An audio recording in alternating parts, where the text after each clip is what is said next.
I'm being raped. See, I'm let being me tell you. raped Canadian style. Can you even see when it's live? Like it's for me, there's a little red Yeah, button there's that a says red live. thing. Okay, cool. Anyways, back to the rape. Um, Man, we're back. and we're back with rape. Our topic today is our topic today on Learn to Lie is Oh, rape. yeah. Eater, eater. There it is. I did not do it. Oh wait. No, I can. That's a perfect time to use my Bill Clinton voice. I did not do it. I like that. I like what you're doing there. Feels real good. I like that. Oh, Chelsea. Oh, Hillary. Hillary. Oh, Hillary and Hillary Chelsea. never did that. Man, I'm fucking sorry about our fucking argument, man. It's all It's my fault. that's okay. We have a Everything we have a else. fightings via text, and see one thing JD doesn't understand that is the texting is actually created by the devil, Lord Satan, and Oh, so I hate. the more you are a manifestation of Satan. So that means JD is actually probably Satan because he goes, I have 900,000 texts. Let's talk about serious topics with emotions in them, so that way we'll get in text fights like little fucking 7-year-olds. For everything else, there's Coca Cola. Coca Cola. He's trying to hypnotize me with a Coca Cola. It's like it's floating. Brought to you by Hint Beverage. With now with a hint of peaches. These are the strong ones. Though. These ones are for badasses because they have the sparkling ones. It's Peaches are fucking like badass. peaches is slang for butt. A So you're drinking butt water. lot of problems facing society right now. The number one is me being able to eat these chicken wings without a big bowl of ranch along with it. It's Oh, very dude. difficult. I had wings the other night at this comedy place. I went to a comedy venue. Well, actually, no, sorry. I went to a restaurant that hosted a comedy. Okay. Did not get asked about a Vax card. Didn't have to lie.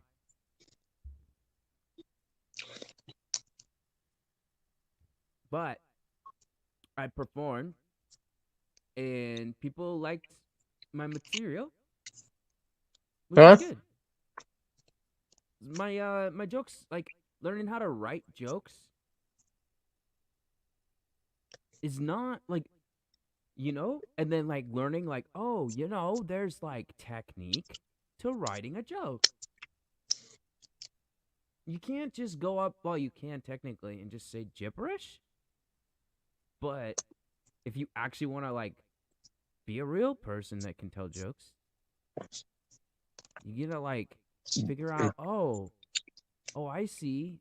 This is not gonna work unless you write a I hate joke. writing. I think don't you I don't write your like it. jokes though at all? Not really.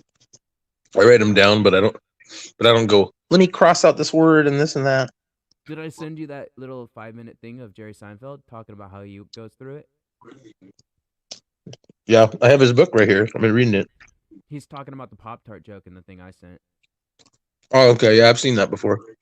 It's kind of cool, but like he said that he does not, and I kind of agree. I think the same way. Like he does not like typing them because that flashing cursor and shit. But he said that him and Larry David wrote all the episode on that yellow lined paper. Yeah, you don't need that much if you have the. It's all in your head. It's all coming Yeah. up with the idea.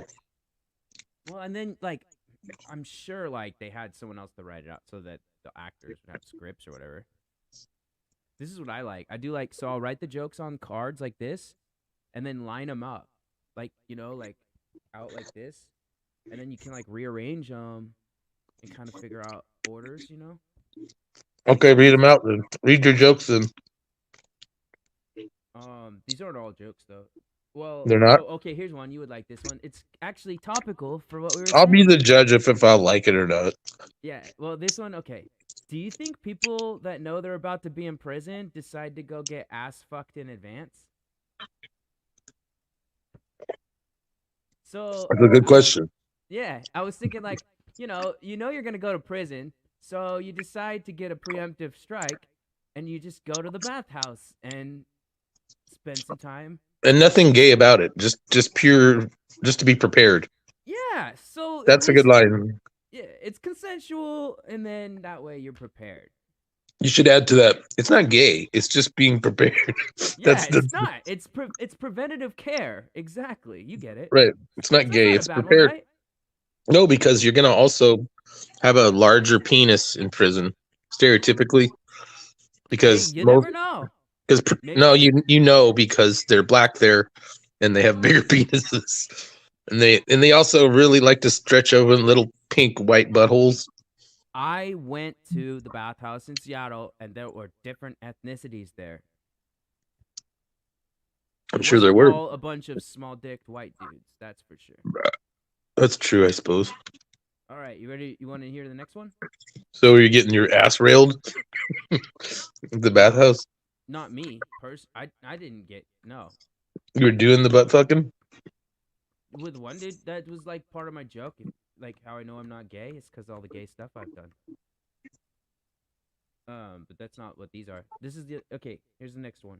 That's how you find out if you like it or not. Yeah, basically. You gotta Well, I mean try it out.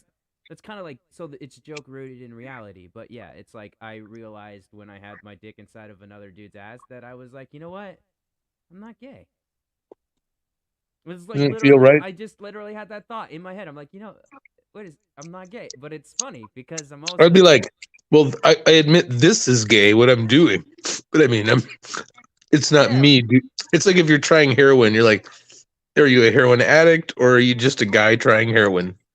yeah, you get it. Like, well, I mean, since then it's kind of evolved too. It's like after you have oral sex, it's not gay unless you enjoy it.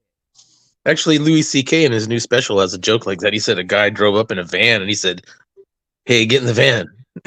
And then he was like, okay, suck my dick. And then he's like, and he just does this segue where the previous joke was not about anything like that. He just was like, yeah, this guy picked me up in a van. He was like, suck my dick. And then as I was sucking his dick, I realized that I don't really like doing that. Right? Now He you was like, know. halfway through, I was like, I don't really like doing this. And then, You know, the only difference is that I actually am talking from reality. I don't know that happened to Louis. It's still funny, and it's cool to know that I'm actually on the same wavelengths as a professional comic. That makes me feel. You ready? Here's the next one. You ready? you Sometimes do you too much forget. explaining. You should just, one thing you What? could eliminate is the explanation before and after when you're doing it. There's no explanation. This is just a one and done. It's do you think people No, know? I mean you generally say I'm about to do a joke or something like that, or Oh you no, you do. just asked me to read them, so I was just No. I'm asking if saying you. that when you do a joke, you say I'm about to do a joke. You generally do it, not now. I'm taking you. It's a thing you generally do. Makes me wonder if when you're on stage, you're like, okay, I'm about to tell this joke now. Are you ready? Well, you've seen me on stage. Sometimes, if I feel like fucking with the audience, I will do something like that in character. But typically, no. I just do my Oh, material. The only. I guess it's like when I say and because everybody makes fun of it, and and then I say that's just part of my style, and what it is it's just me being bad. Well, in So I this call case, it's so I just call it my style. this. It's just this. I'm communicating. So are you ready to go on to the next? Yeah, I know it sucks. I know that's what I'm saying. It's a sucky thing you do. Hey, I'm gonna get good at it, so I can like kind of do this. So I'm like Jimmy Fallon. Like, oh, here's my Jimmy Fallon character impersonation. She goes, like, yeah, yeah. That's awesome. Yeah. Yeah. Okay, let's talk You again. did it just now. You went, hey, I'm about to do my Jimmy Fallon. Well, no, now here's my Jimmy Fallon. Yeah. Because otherwise you'd be like, what the fuck are you doing? Yeah, I'd be like, he's just going insane. Yeah, he is. He's totally. Oh, yeah. These chicken wings they're good. That's all I'm allowed to eat now. Yeah. I really enjoy them a lot. Well, you Yeah, do it better. Yeah, you have that. Oh, you don't know. It's horrendous. It's just horrendous. It has a very unique voice. It's kind of interesting. It's like the dominance hierarchy. What? Yeah, it goes in the back of the throat a little bit, eh? But yeah, the Canadian stuff. Eh? Actually, now, you know what I think about? Actually, it kind of sounds like that character from Letterkenny. You know the one that's always saying all the hella funny shit, like, Oh yeah, that's what your mom said, Chorzy. I should watch that more. Oh, dude, Letterkenny's great. I love it. You know that guy's actually a stand-up comic. The main guy that writes it. Oh, Being there's so many single. channels. I have a hard time finding things because there's so many channels. Theirs was on Crackle Network and then Hulu now. It's Hulu exclusive. I mostly watch a show about where Werner Herzog, the famous German documentarian, he does about guys who are on death row. Then he reviews their life. We're ahead of schedule. We were supposed to be doing that as the last topic tonight. Talking about stuff we watched. The death row. Well, that would be what you want to talk about. Then I was going to talk about Hawkeye or the Boba Fett thing. But this is Fuck your fucking Hawkeye. Fuck Hawkeye. Fuck Hawkeye. Fuck Hawkeye. It's more about the Fuck Boba Fett. Fuck that dude. I don't know. Fuck that fucking bitch. I mean, you could. Fuck that Boba Fett. If you lift especially since it looks like he's pretty addicted to that back detention. And we're back. Being single has its. All I want to know is with our sizzling on stage chemistry, how are we not going to have millions of viewers? Oh yeah. Am I right? Well, I think people will like our attention. You know? Video high five. Like saving. Oh, being single has its perks, like saving money. Sure, they always say, but we all know what's implied. So that, like I said, these are things that I have to write it out. These are jokes, but it's no. What's the joke again?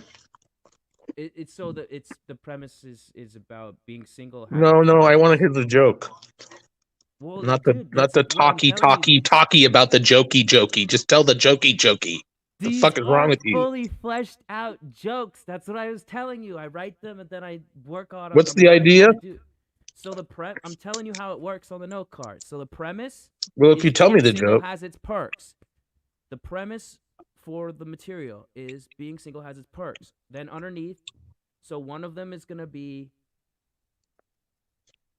when you forget when you're in a relationship, you have to spend a lot of money.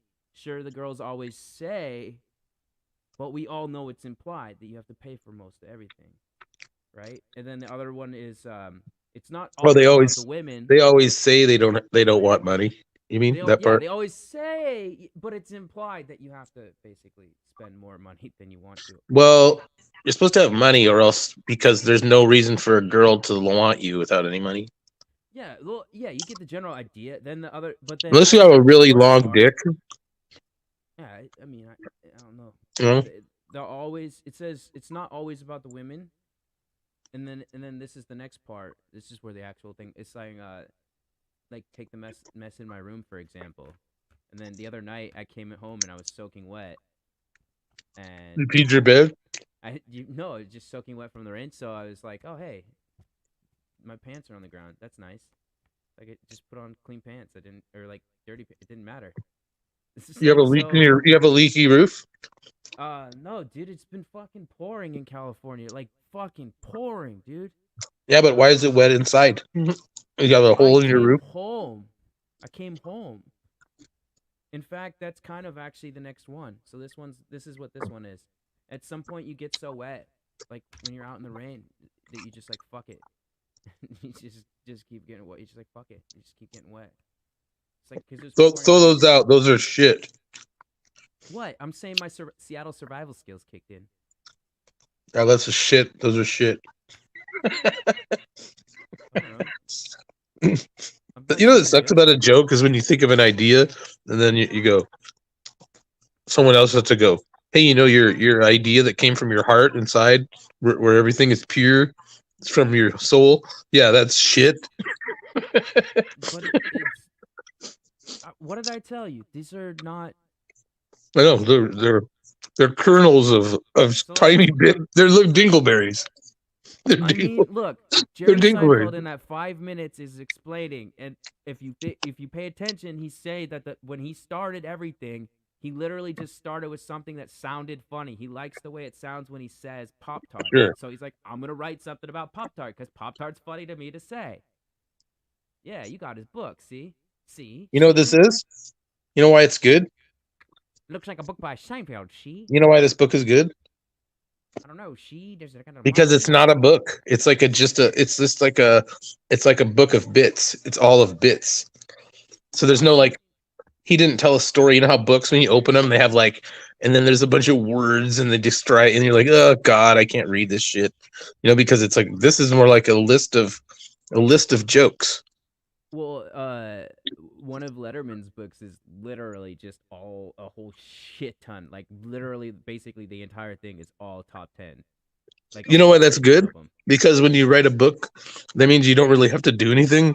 You literally go. Have you read Carlin's stuff? Literally, it is pretty much a lot of it is literally just him. Like he wrote out his like actual material, but then he writes more in there. So it's like it's a book, but it's really if you pay attention, like most of the book is just his like routine, but then he adds more to it. Like he kind of just explains, like he gets to go deeper into his thoughts, basically. So it's a really humorous book, but in its base, it's actually just Carlin's routine written down.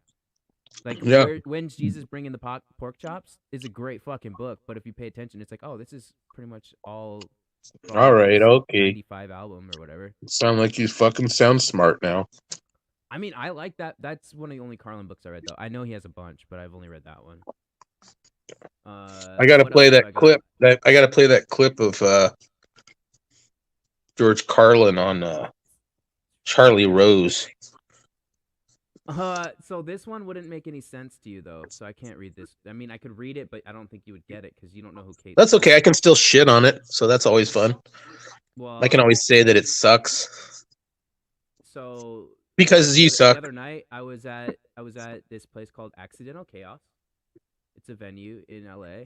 And already boring. They don't care about the place, the name of it. This is not me telling you the joke. I'm just telling you where I was. I'm just talking to the audience. I'm telling them about the place. Oh God, like the audience want to hear this. People might want to know about places to perform comedy. And okay, you're right. I apologize. I take it back. Like if you were like the other night, I was at Caroline's in New York. Maybe you've heard of it. So I was at Accidental Chaos. I'm just telling you. So okay, it sounds like you're trying to avoid the joke. That way, like you're in a deposition, and then they're asking you. I sit down and I listen to other comics, but this time when I was doing it, I was also realizing like, okay, you know, like there's this thing where well maybe you don't know because Seattle is such a fucking different place in all reality. Like Seattle is different than LA. Yes, it's a geographically different. It really is. No, it really is. Like. Okay, you can go to 3 different mics, sometimes within blocks, and see like 17 different people performing comedy. Some actually doing really well, some just basically. I've heard it before, but Seattle is a town. That's what I heard from a friend of mine from Chicago. Like Seattle's a town. What's I forgot his name for some reason. What's the old dude, the 50-year-old dude, the one that used to be at Giant? Robin Williams? No. Or an Irish or Joe Biden? Last name. Joe Biden? No. Joe Biden's terrible at stand-up comedy. He needs to quit. Are you talking about someone from Seattle? Yeah, I'm talking about the dude, the old guy. What's his name? I forgot. The old guy? Yeah, it's like 50-something-year-old guy that he had a podcast apparently and stuff, but like he used to be all the your mom's Chinese boyfriend? No. Okay, not that guy. You know, I'm talking about someone that you might not remember his name, but I think you would because you know names better than I do usually when it comes, especially to Seattle. Wilford Brimley? No, dude, be serious. Sorry, I'm trying to guess. No, you're not. I'm not. Not a single name you said so far is an actual person that even fucking. Well, Biden might have been in Seattle. Biden was in Seattle, definitely. He was a comic in Seattle early on. Stand up at Jai Tai. He might have. No. No, he wasn't. Shit. No, he wasn't. No, he wasn't. I'm trying to remember the dude's fucking name. Can you do this all in Peterson voice? Look, at this point, I'm not going to remember what I was going to say now. So no, it doesn't matter anyway. It doesn't matter anyway. In the moment, it did. No, it never mattered. It did. Are you talking about Hannigan? Yes, Hannigan. But now I can't remember what I was fucking talking about because you spent so much time. Well, I was improving. Can I improv? God damn. I mean, that's not what I was. Improving is not no. What you were doing is just throwing out random ass names. That Just is improv. fucking That's what improv is. not when I'm asking you an actual question and we're not doing a game You of don't like choose when fucking I do around. improv. You don't choose when I do my improv. I was talking about a fucking Don't you raise your question. voice with me, son. Fuck you. Hennigan said, okay, Fuck you. Hennigan, I Fuck remember you. what I was saying anyway. Can you do Hennigan it in said, Peterson voice? Yeah, yeah, fuck you. Yeah. Hennigan said, he said Seattle's a place where comics can farm, but it's not one where they get made or can like really make themselves. That's what I was getting Well, at. Hennigan sucks penis behind the bushes. He So probably does, and he kind of isn't necessarily a like he's all right, but no, he's quite good actually. you think so? I don't mind Yeah. him. There's a guy that's kind of like him out here actually. Just like this He has one a. dude that kind of spits Do you shit. remember Dante Barnett? Duante. Fuck that guy. You remember Duante Barnett? Yeah, I can't stand him. I saw him last night. We were at the town pub. How's he doing? Still calling himself Soup Man? Yeah, he's a suit man. He's all of this, but he's funny because I saw him do his act, and I go, he starts in with the thing about, my name's Duante, but I spell it kind of fucked up. It's Duant with an E. But it's funny now because he was doing a bit. I tore my shit up. My shit was excellent. I did really good. It was fun. I got the whole crowd going. I was back in my element. I was awesome again. And then he came up and he was like doing this thing where he stands real close to you, like he's judging you. You know what I mean? Like I'm about to fucking kick him right in his fucking face. He's so close because he's trying to like I'm gonna be nervous around him. Yeah.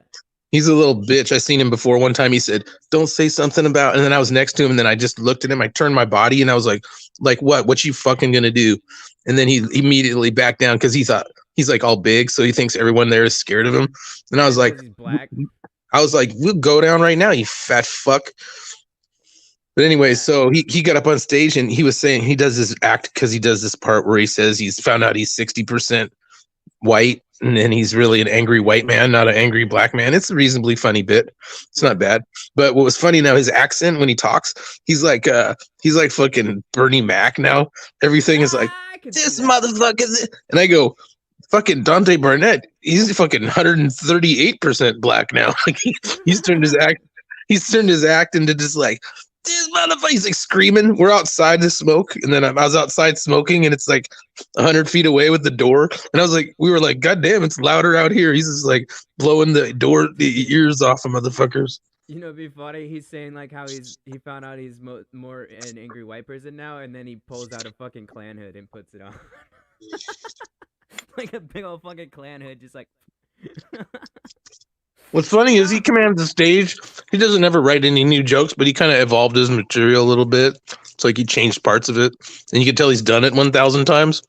It partly made me actually go, so if you do this thing where you create all these jokes all the time for like 4 years, like your act changes every week, and you add all this shit, and you get this catalog of jokes. But I actually think it would be kind of funny if someone just said, "What if you had to tell the same jokes for like 4 years? Like if I had to." Like at Those gunpoint? jokes would be fire by now. Like they'd be like because you change so many little elements. What you do is just your own really natural creativity would make you just change little nuances of it. Like you'd be like you wouldn't get bored of it. What you'd do is you'd fixate on just little tiny details like little pauses. So you'd have it down like so pat. Of course you'd be bored. You'd be bored Like telling it. But you could so. do it in your sleep though. So I can see What the do you? merits of it. This is what it is. Okay, if you. So like, do you remember when we did it? When we sat out front of was it like what's it called? Up in not Kirk, up in Seattle, northern. No, what was that fucking the comedy venue that had the NBC Oh stand up? no. What was it called? Oh no. NBC stand up. Remember the thing that I don't know about the place where I don't know? It was NBA stand up. NBA. We were at the NBA NBA game. NBA stand up venue. Remember we We, sat in line that day and then oh you yeah, were NBC. performing. Yeah, so when you're doing stuff like that, or like say you're at doing it at like the Hollywood Improv, when you do the open mic at Hollywood Improv, it's usually literally there's 3 people in the back sitting at a Yeah. table, and they're actually the fucking showrunners of the venue. So if you just like go up and just do your whatever, but Oh then yeah. there's like people. So here's the thing. That's another thing Hannigan said to me. Like, you got to be careful. You'll come off too rehearsed. But like, here's what you do if you want to. Like, you memorize basically the general joke, and then what you're doing is like different audiences are different, so you can Yeah. literally learn to change little bits about the same story within the joke. Like maybe you throw an accent in because it's gonna work better with a certain crowd, or maybe it's like the joke itself, you can throw like urban references into it, but you don't want to always do that. You do that like if there's an urban crowd, like there's ways that you work the same material, yeah, then that's what you're talking about. But otherwise, what the goal is, like there's this term they use. Basically, it's called a micer. So a I micer remember. means it's just a person that fucking goes to mics. But like then there's a stand-up comic, which is considered a person that doesn't just do the mics. They actually work on their material to the point where they can perform, like actually perform and then re-perform, and like then they do shows. And like apparently once you You know what get the that problem with them is status, though? now you're no longer a micer. They all have mouths and assholes and fucking And mostly fucking mouths. salads to fucking toss. They're all like, oh, yeah, I'm the one. I'm the one. I'm so good. I'm the one. I'm the one. Yeah, I know how to Yeah. do all that. Out I- here it's kind of like status stuff. So like I personally think it's funny to me because I've only been here a year, so I don't think I've fully gotten submerged into the feeling needy or whatever it is. But like people will be like, oh "Oh, yeah. well, when's the last time you got booked on a show?" And I'll be like, what?" I'll be like, when's the last time your mom sucked the black guy's dick? You know, it's equally a valid of question. I'd be like, just be like, none of your fucking business. Shut up. But I mean, I don't know. Like I hit up some people to be on shows now. I'm like, all right, when I do your mic, if I get you laughing enough, you should put me on your show. Cause I don't know why I wouldn't want to do that anymore now. Cause it's coming on my second year. So basically, my goal now for like the next couple months is to be like, all right, let's start. Cause I don't like to be like, I don't, you know what I mean. But it's like it's fine, but it's oh, What? can I be on your show? Like, what, have me on your show kind of thing. It's like, yeah. But in all reality, it's kind of like, Don't ask what anybody you to wouldn't be on want to their be in a show. show, because the difference between a mic and a show is you go to a show, you get a certain amount of time, you perform for an audience, not like typically a bunch of comics. So the reason that a micer or stand-up comp would want to be doing shows is in theory because then they get to actually work on their material in front of an audience, if that makes sense. You know what I mean? So the No, difference between I an don't understand open that at mic, all. well, it's like, okay, so Jai Tai is a good example because most times at Jai Tai, it would just be people, other comics, and if you noticed, a lot of them were fucking rude and they wouldn't actually sit around and listen. That's why you and I are so cool, because we would literally sit there and enjoy the show. And mostly I'm because not we cool. love terrible fucking comedy. So, like, you and I actually would be laughing hard when people were failing the hardest, and that's why we loved it. Like, No.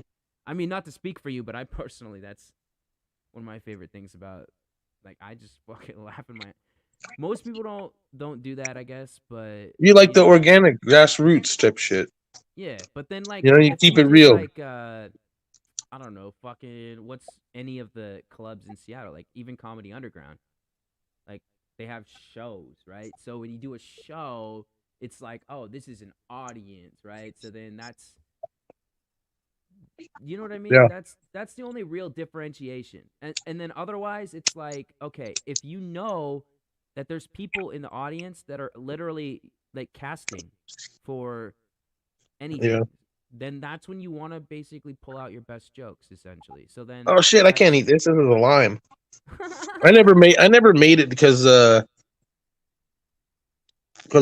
people just don't like me and shit. I guess, but I think like, so for example, I know I've heard some of your stuff multiple times. So I know you have certain Yeah, things that you could just pull out of the back. Like right I've now, seen people off the be top of your head, glimpses. I know you have material that you could just pull out right now if you need it. Like if you wanted. Oh shit! Yeah, you want some of my jokes, baby? I mean, I don't mind for the audience too. Okay. I was trying to tell this joke about that I literally I'm doing you now, where I explain the joke before I tell it. But I did that on stage last night because it was funny to me because I You gotta wrote get this some good joke down. parts to really pull it off, so you can be like, I wrote this joke and I was thinking about doing it, and I haven't done the joke once in 4 years. I've been thinking about doing it. I never said it once. oh, "Here, I got it. I'm trying to learn how to look." You know how they do like that thing, like a talk show host. What's up? You know, like the talk show host when they do like they get the cards together. Oh, right, right. Oh, yeah, yeah. We could do that. We could write jokes on cards, just like Norm did. We could copy his shit. And we did. Fucking Now's the yeah, time. Now's the time on the show where we tell jokes. yeah, just in general, yeah. Anyway, continue. So you were saying, Anyway, so the joke is so old that the joke is about me having such a clean car that people would get in my car thinking I'm their Uber driver. And now I go, I waited so long to do it, and now I can't do it because nobody would ever get in my car. But anyway, because it's true. so this lady, I was parked in front of a hotel because I was picking up someone to take him to the airport, and this lady got in my car. She just jumped in and she goes, "Where are we going?" I go, "Well, to your death, apparently." Because you just got in a stranger's car. You're dead now. No, and then that's not what happened. But Oh wait, is that also you can talk? Is that like because your car actually looks like one of those cars that are like the traditional Uber type of cars, like in general? yeah, it was a brand new Mazda. You've seen my car before. You've gotten in my Uh, car. it's like dark blue or black, right? Yeah, black. I bought it brand new I for remember the about. last time we were talking about your car, you were saying like, because I'm one of the few people that's cool. Like all the other people are dicks, and they get in, and it's like you're giving them a ride, which is a kindness, and then they're like, "Where's you, man, you fucking Oh, nasty man." people just use you for your fucking wheels. But That but was anyway, this lady got in my car and she was like, "Hey, you're my Uber driver, right?" And then I go, "No, I'm not your Uber driver." And then she goes, "Ha ha ha ha! You're my Uber driver." And then I go, "Get the fuck out, bitch! You're scaring me. You fucking." It's the one time where a pretty girl where you don't have to be nice to her because she just got in your car for no reason, like a fucking psycho. Get the Me fuck too. out of I'm here! drunk. Get the fuck out of here, bitch! Like when a drunk person gets in your car and then they throw up everywhere, it's like shit. It's like Teddy did, yeah, Ah, that boy. yeah, yeah, dude. Fucking right, dude. California. What's the California boys, bro? With the surfer. Was it? So what are What's we it? gonna do for these people when they come on, man? When they come and watch, is this enough? Is this enough to entertain them? Just us? Well, Don't we we have haven't to? even covered topics yet, but I Don't we I have I to? hit up I hit Wouldn't it up be better if we got people who are interesting to host the show? Like if we hired some people who were interesting and talented. you mean like a professional liar? Like if our show had Michael Jordan on, and then we just called it our show, but then we have Michael Jordan, then there'd be all these That's people. called a celebrity get. Like that's actually how most of these armature podcasters do it. They get what they do. This is how they do it. Okay, we can do the same thing if we want. Yeah, but I think it's what it. I would rather just have people on and like if they're popular, that's cool. Like for example, I like Ty. I think he's interesting. Hi. I think Well, yeah, Ty he's Rivera. transgendered, so that's a problem. No, he isn't. I heard he said he was transgendered. No, he's fucking gay. That's it. I mean, No, he said he was the best transgender comic in the Northwest or the North no. West Coast. Ty's whole thing is he goes like this. What is it? It's the bet. I can't fucking remember. It's like he's the self-appointed world's best LGBTQ comedian in the There you world. go. But he does this thing where he's all like his whole spiel is like in the world. So, oh, I get it. So he's a Self-appointment. He's like he's an making a point. LGBT. No, so he's LGBTQ, but he's not Yeah, LGBTQ. he's the G in the category. If you want to give him one of the letters, he's the G. Yeah, he's gay. Like, in fact, if you pay enough attention to him, he really actually has some strong opinions that get him in trouble with his own community. But the point is that if we have him on as a guest, it's because we both like have watched his stuff, like his stuff, and then also because we want to talk to him about stuff. And then No, we mostly want to have him on so we'll bring his viewers to our show. Well, that's what I'm saying. But We don't want to have again, him on because we watched his stuff and like his stuff at all. no, I'm saying that I would have him on because I like him and I would do it that way. But I'm Oh. telling you, if we want to do it, like this is what the armature podcasters do in especially in LA because like Do you everyone mean to knows say each other. armchair? Yeah, I like to say armature. Armature? Yeah, the Are you fucking trying to say pronunciation. armchair? I don't believe you should. I if you don't know, I don't give a. I like to say things weird. It's funny. I know, like yeah. Instead of yeah, you say yeah, Yeah, yeah, you can. yeah. I do it too, I guess. I'll Yeah, say like yeah, eh, we forgot. Forgot. Fuck all these forgots. fuck it. Yeah, You know? fuck it, fuck it, fuck it, fuck it, Yeah. fuck it. He Yeah. seems like a nice guy. Well, all I'm saying is like, so yeah, so you can have guests on that have large Sure. following by design, knowing full Yes. well that then they will promote the show because they're on it. Yes. But that's the same Yes. thing. Also, that's the thing. So if we want to joke Yes. about it, like we Yes. And said, then more power, more influence, making this a more. bringer show. Then I could get my dick sucked more. When Yeah, the bring your audience. no, To think be our about it. guest. Think about it. Once you get more people that know you, you can get your dick sucked more and you can get more cocaine. You can get on more shows and people know you and then they respect you more and they send you your money. Sure, In fact, is this show being published? it's live. This On is the live. 6th. Dude. Well, it's episode 0. So then tomorrow I'll make an email and like. So no one's going to put in the watch if password you're and- saying no one's going to watch. No one's watching. The last 2 times we've done it, we get random ass people that are probably bots, and they post links to porn. Or Well, you know what? I videos. hope they're a rich bot and a generous bot.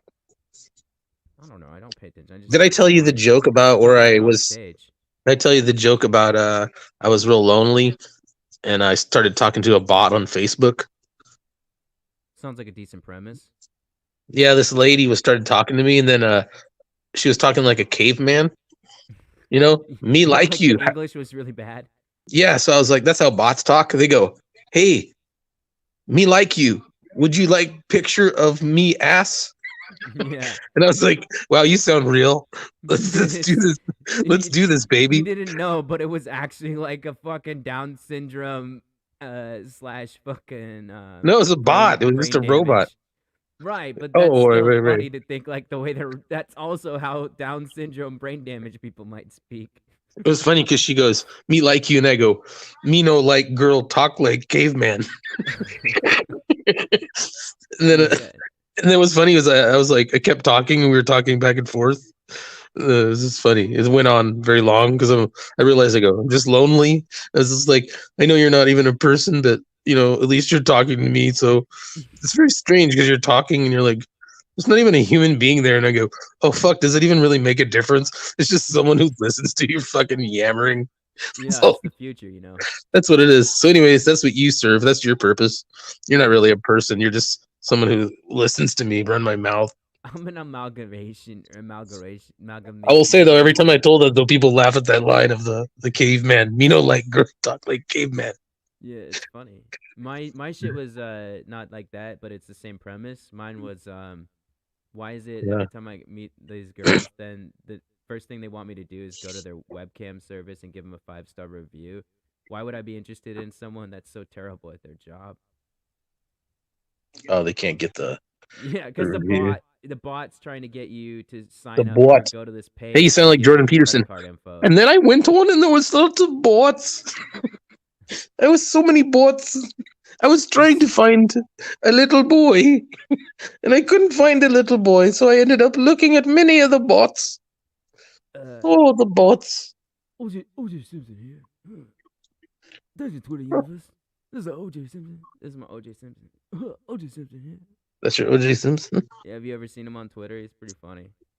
I've heard he's funny. So my I just want to say, I'm very happy Bill Cosby got out today. It's nice to know another black man got off. Coca-Cola. Started his professional. I mean, I say that. And when you say to yourself, I don't care. I'm trying to find this George Carlin thing. Oh, I won't repeat it, but I'll just say his words. Stand up show for HBO. And this one is live. Well, I've done 2 previous ones. He says, One, what I've done is I've decided that I have given up on the human race, and now all I do is just watch. And he goes, humanity is circling the drain, my friend. And and he goes, every time you talk to a person and you look in their eyes, you see the universe in their eyes. I love individual people, but anytime they formulate into any kind of group, even the 4 or 5 people, everything starts to turn to shit. Yeah. So he's like, I don't actually care now. I have no stake in the game. That's one thing that when you're old, you're like, I don't care about the legacy of the future or any of that kind of shit. It's You know, just, his daughter lives in L.A. yeah, I've His heard youngest she's daughter. cool. So like, yeah, she's interesting. She's kind of You actually met her? not yet, but I know I was talking. This is what I was talking about. Someone was talking with her, but like, because she's so she's so you know how is it like JFK? It's not JFK Jr. I don't think it's who's the JFK that's been talking very adamantly about the vaccinations and stuff lately. Robert Kennedy? Yeah, so Robert Kennedy. So That's the other person's with Robert son. Kennedy. So it's like his brother's son. Yeah, Bobby Kennedy was also assassinated. Oh yeah, no, because they were afraid he was gonna become the next JFK or something. Yeah, and they both fucked Marilyn, right? So you know. I don't know. So Carlin's daughter was she say what when he was like basically right before he died or whatever, he announced that he was no longer a part of the human race at all. So like that joke and stuff like evolved to the point where he finally was just like, fuck it, I'm done. And so Carlin literally just removed himself from the entire human race. He's like, I'm done. I'm not a human anymore. Fuck this shit. I'm done. Y'all can be human. I'm done. And he like just one of the earlier. dissolved from the entire I human sort of race. gave up on the human race. I gave up on the human race. See, Gave there up you on go. the American dream. And decided that I didn't care about the outcome. Don't care about And the that gave outcome. me a lot of freedom from a kind of distant platform. Be sort of the amused, a kind of to watch the whole thing with a combination of wonder and pity. I try To watch the whole thing with a combination of wonder and pity. I mean, I that's shit, dude. That's how I feel. I'm autistic though, so my shit is like I don't feel human anyway. whether this experiment with human beings works. I really don't care. I love people as I meet them one by one. People are just wonderful as individuals. You see the whole universe in their eyes if you look carefully. But as soon as they get You're like a comic already. Yeah. You know what I mean? You're like not really part of the human race. You're like trying to figure out what's gonna trigger them to make laughy noises. You know what I mean? Well, it's interesting because I'm starting to understand more. Like the reason Is my mouth all red and shit from all them wings? No, you're Do I fine. look You like- just had this one that looked like a little bit of blood dripping down your side of your lip. It looked like I ate a person. I look like I just ate a person. Yeah, but I just was thinking like one of the things that people like because when I was younger, especially when my autism was like full, like the people would laugh all the time. It's just and I wouldn't understand, but people would laugh at everything I did, right? But it's like now I'm starting to understand, like the reason that people that have like the Asperger's stuff and shit, the reason they're like funny to other people, like normies or normal human beings or whatever, neurotypicals, is because they literally are a walking incongruity. Everything is incongruent with them because they see everything like logically. They don't understand, and they say shit. They think it's logical, but it's not really. It's actually not all. So to them, it's actually congruency, but to everyone who lives in this society where it's not okay to basically say what's on your mind all the time or say things like that, like when a little child says something to an adult, like, you know, straight up, like, you're fat, yeah, and like that kind of shit, and then people laugh, it's funny, it's because of the incongruency of the fact that you're not supposed to call attention to it and stuff like that, so. Yeah. Anyway, that's why I'm like, okay, so I'm going back. You're supposed to lie constantly. Kind of, but I'm revisiting all that, and I'm going. That's what I'm doing now. So when I write these, I'm start. So you're learning to lie. jokes. So you're learning to lie. Essentially, well, I have been learning to lie. That's the whole thing. Like literally. You just said the magic words. You win a free subscription. How's it go on Pee Wee's Funhouse? Learning to lie. That's the name of our show. Learning to lie. That's when you say the word of the day on Pee Wee's Funhouse. All the chairs and everything get all excited. Remember he had a chair that could fucking eat you? Yeah, I remember that. Yeah, Pee-wee is great. Just think when the comments start streaming in and they're like, this Casey guy sucks. What's with this show? There's like this really cool guy with the headset on, and then there's this fucking douchebag. I can't even think of his name. Who's the douchebag on the show? What Then you I'm do, like the douchebag, I and mean, I I'm the bought douche. this it's a Sony headset I bought on Amazon. Or maybe they'll say you're the fucking idiot. They're like, Casey's dragging himself down with this fucking idiot here. He could do a lot better than this fucking shitbag. And then I'll read all the mail. I'll be like, brilliant show. The guy with the glasses was amazing. The other guy with the glasses though, with the fucking the hoodie on and the fucking, what's the guy's problem, man? He's like a fucking douchebag. Lose the douchebag, man. what's with what's with what's with the, when his feelings get hurt, he Jordan starts. Peterson was a cat. People are like, "Is that Jordan Peterson?" People are like, "Is that Jordan Peterson, or is that a sick bird?" It's a sick. Well, that's the thing. Okay, Oh, the reason we did the characters too. Is that a dead owl? It's a fucking owl. That's how you practice it. I can't get Well, the yeah. tone right. Because When people listen to it, if you do it, that's the thing. So if I have a button that I push and it makes like a door opening sound, it's like, oh, they're coming. it's like the lobster. The lobster. I like his Have you lobster theory. It's fun. It's not fun. Yeah, it is. It's like It's fucking. about grouping up or something, isn't it? It's actually quite interesting. Yeah, that's what I'm saying. It's interesting. I think everything. That dude's like. Have you ever seen the video? It's like, this is why this guy got big, and I'm like, I don't know if it really is, but it's an interesting fucking video for sure. I kind of watched it while it happened, so I saw it. I saw it while it happened. What, were you in Canada at the time at the university? No, but I was watching his videos like when there was no talk about him. Okay. I just found he it. was even on Rogan, probably, huh? I just found it. Yeah, way before that. I found it by accident, and then me and Jason talked about him on our podcast, and then soon after he became really big. That's cool. So it was maybe in the process of it, but it was like not. It wasn't the. I mean, he handled himself so professionally. Like, he handled himself the way I like to handle myself around people that are comics that are fucking loudmouthing it off. Like the other one time, this comic, he'd been drinking a ton, and he fucking was just yelling at the top of his lungs at me and shit, and saying so much fucked up shit. Dude, he was like, fucked up shit, man. You're a fucking rapist with no fucking, there's not a single ounce of evidence because I can't even fucking find girls to date. There's no fucking way I'm a rapist. Who'd you rape? Nobody. That's the point. This guy was just like shouting all this shit at me, and I just kept standing there. But you did like one or two rapes, though, right? Like, what? You did a couple rapes, but everybody does a couple. No, I don't fucking. Why would I rape anybody? It's fucking. Because it's fun. You fucking, they're fighting and resisting and shit, and when you get to feel like you own them afterwards. Just kidding. I don't fucking do that shit. Come on. Awful. I know. I'm sorry. I'm sorry, Angela. I'm sorry, Betty. I'm also be raped because then you got an excuse to do fucked up shit. Jill. I was raped. Hey man, I did that shit. Look, I can do this shit because I got raped. Okay. You got raped? I got molested technically. Ooh, tell me all about it. Which one? No, I'm just kidding. Don't tell me about that shit. Oh no. I got raped too. I was a beautiful child. They are always trying to rape me all the time. I could see you. I probably secretly wanted it. I could see a priest taking down your phone number once or twice. I probably wanted it because I was like, they're paying attention to me.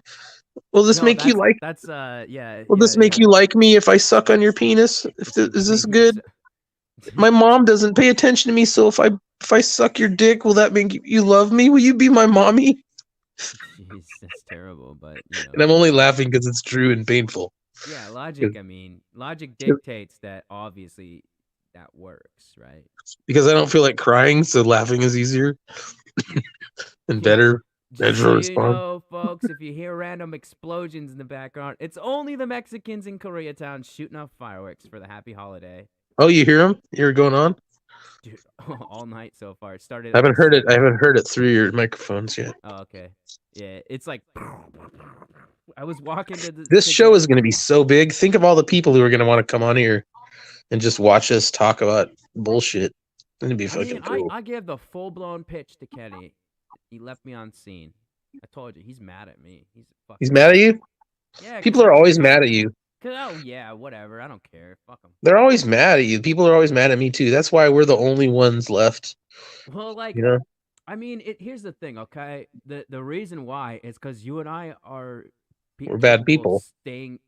Well, that too, but we're capable We're of bad. sticking to our fucking like. We have actual like No, we don't bend over to get raped. no, that's not it. We're just not pleasant people. I guess usually Particularly intelligent me. people aren't. I'm unlikable. I'm just inherently unlikable. Although people, when I show up, they sure seem happy to see me, like I'm there. Maybe we're just not with the right flock yet. I think we were made to entertain people. We don't really exist on our own. We're just like dancing clowns who are there to entertain. Are you not entertained yet? Are you not entertained? I said Juggalo Jake. He was ahead of me, and then I was like, Juggalo Jake was writing. I was trying to write some jokes 4 minutes before my show was on, because that's how an artist does it. They write their jokes 4 minutes before they go up. Actually, That's that's how where you do it. that prison rape joke came up. I was taking a piss in the fucking bathroom before I was gonna go up. I didn't get to tell Yeah, it though. you but- write it right before you go up. Well, yeah, Fuck all that. because so like I was just like, oh shit, that's actually kind of fucking funny. and then Fuck you all that actually agreed faggy. tonight, so I'm like, yeah, I Yeah. can work on it. I think it's a decent premise, and I mean, I mean, it could be just it's as simple as that one and done, like, because it's funny already.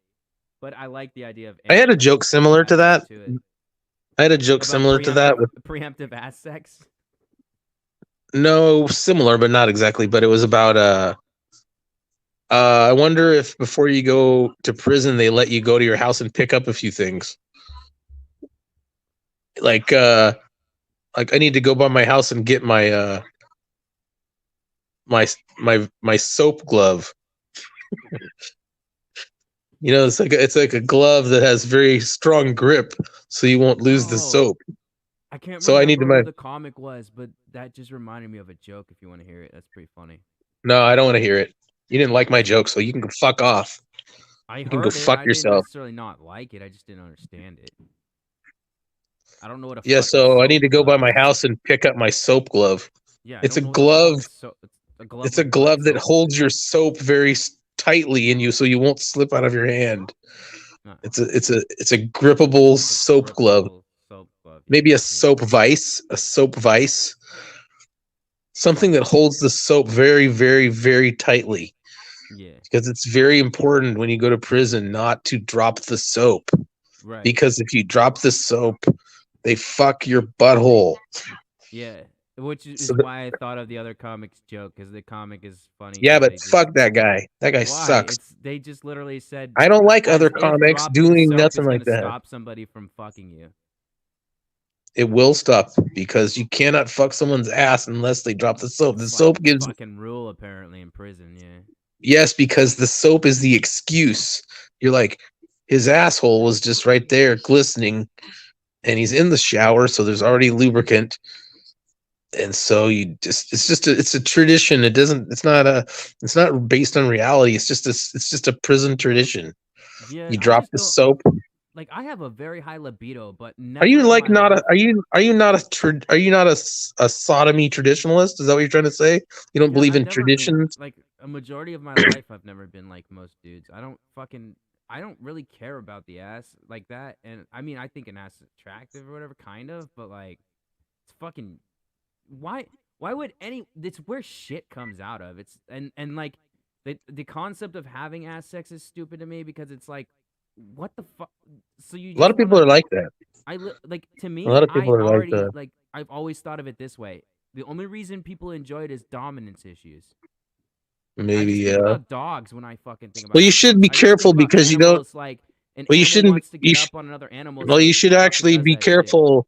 Be careful with when you make a characterization of other people's motivations based on you not liking it. Because like if you don't like it, to someone else, a tight little delicious little asshole could be like eating a bowl of like your favorite kind of ice cream.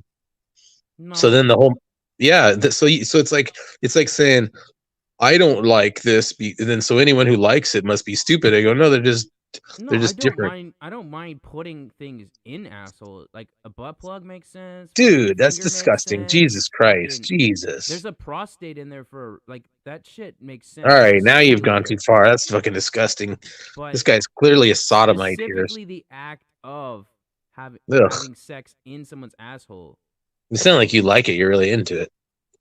So, you sound really in. I'll just say like no more than like maybe this middle finger, biggest. So you're telling me you want to have Bobby Higley on, is what you're saying? The gender conformist, the fucking gender conformist bastard. You're trying to have Bobby Higley on as a guest. Sounds like Fucking gender conformist bastard. he's a gender conformist. That's what I'm saying. What's a That's what I'm gender calling it. conformist? You know, What's a- conforming to the genders. What are you talking about? What the fuck is that? Is this more Making leftist? New stuff. Like it's how do you take This your powers new- back? So all these people are fucking so you just start. Oh, great. So you're another one of them gender conformists, huh? Like so they're like, what? What? No. I'm trying to say you are. No. I called you a gender conformist. You get it? That makes Just get sense. it. Fuck it. Yeah. Just have it. I don't. It's just taking things and putting them, and then like it'll fuck with his head for shit. Like oh. It's like the theory of incongruity. Exactly, man. Yeah, the shit which you were yelling at me about, and I'm like, I don't know what the fuck he's talking about. It This makes guy's too perfect intense. sense, though. It's No. content theory. Doesn't make any sense. Fuck yeah, it does. Not to me. I am uneducated, so I don't know at all what it means. Yeah, right. What's that mean? Like you say one thing and then the opposite? You mean the Yeah. opposite? Yeah, So it's that's like why- that's why- sarcasm. Big time. And then There's nothing deep about that. No, there's nothing deep about it at all. No, the whole concept is like this. The setup is where you I gotta lead people piss. one way. You're leading them one way, right? With the setup. I need a You make cigarette. them think that you're gonna say one thing and everything, right? You know what I mean? Like that's the point of a setup. You're setting up the joke. That's what you're doing, and then the punchline is like not what they would expect you to say. That's what the incongruity is. Okay, I get it. Now I get it. Yeah. Now I 100% get it. And then the other theory is superiority, and superiority is like when Louis C.K. puts himself down and he's like saying whatever he says. Like he's got a whole plethora of things. Like I like Louis enough to understand and respect what he does. So a lot of his. Well, that's nice of you. Yeah, no problem. I know Since you're- he's a master of the craft. I mean, he really is. Motherfucker's a phenomenal writer, especially. Like I'm a big fan of Pootie Tang. I love Pootie I think Tang. Pootie Tang. More people need to watch that movie that haven't seen that movie. You know the Yeah. story behind Pootie Tang?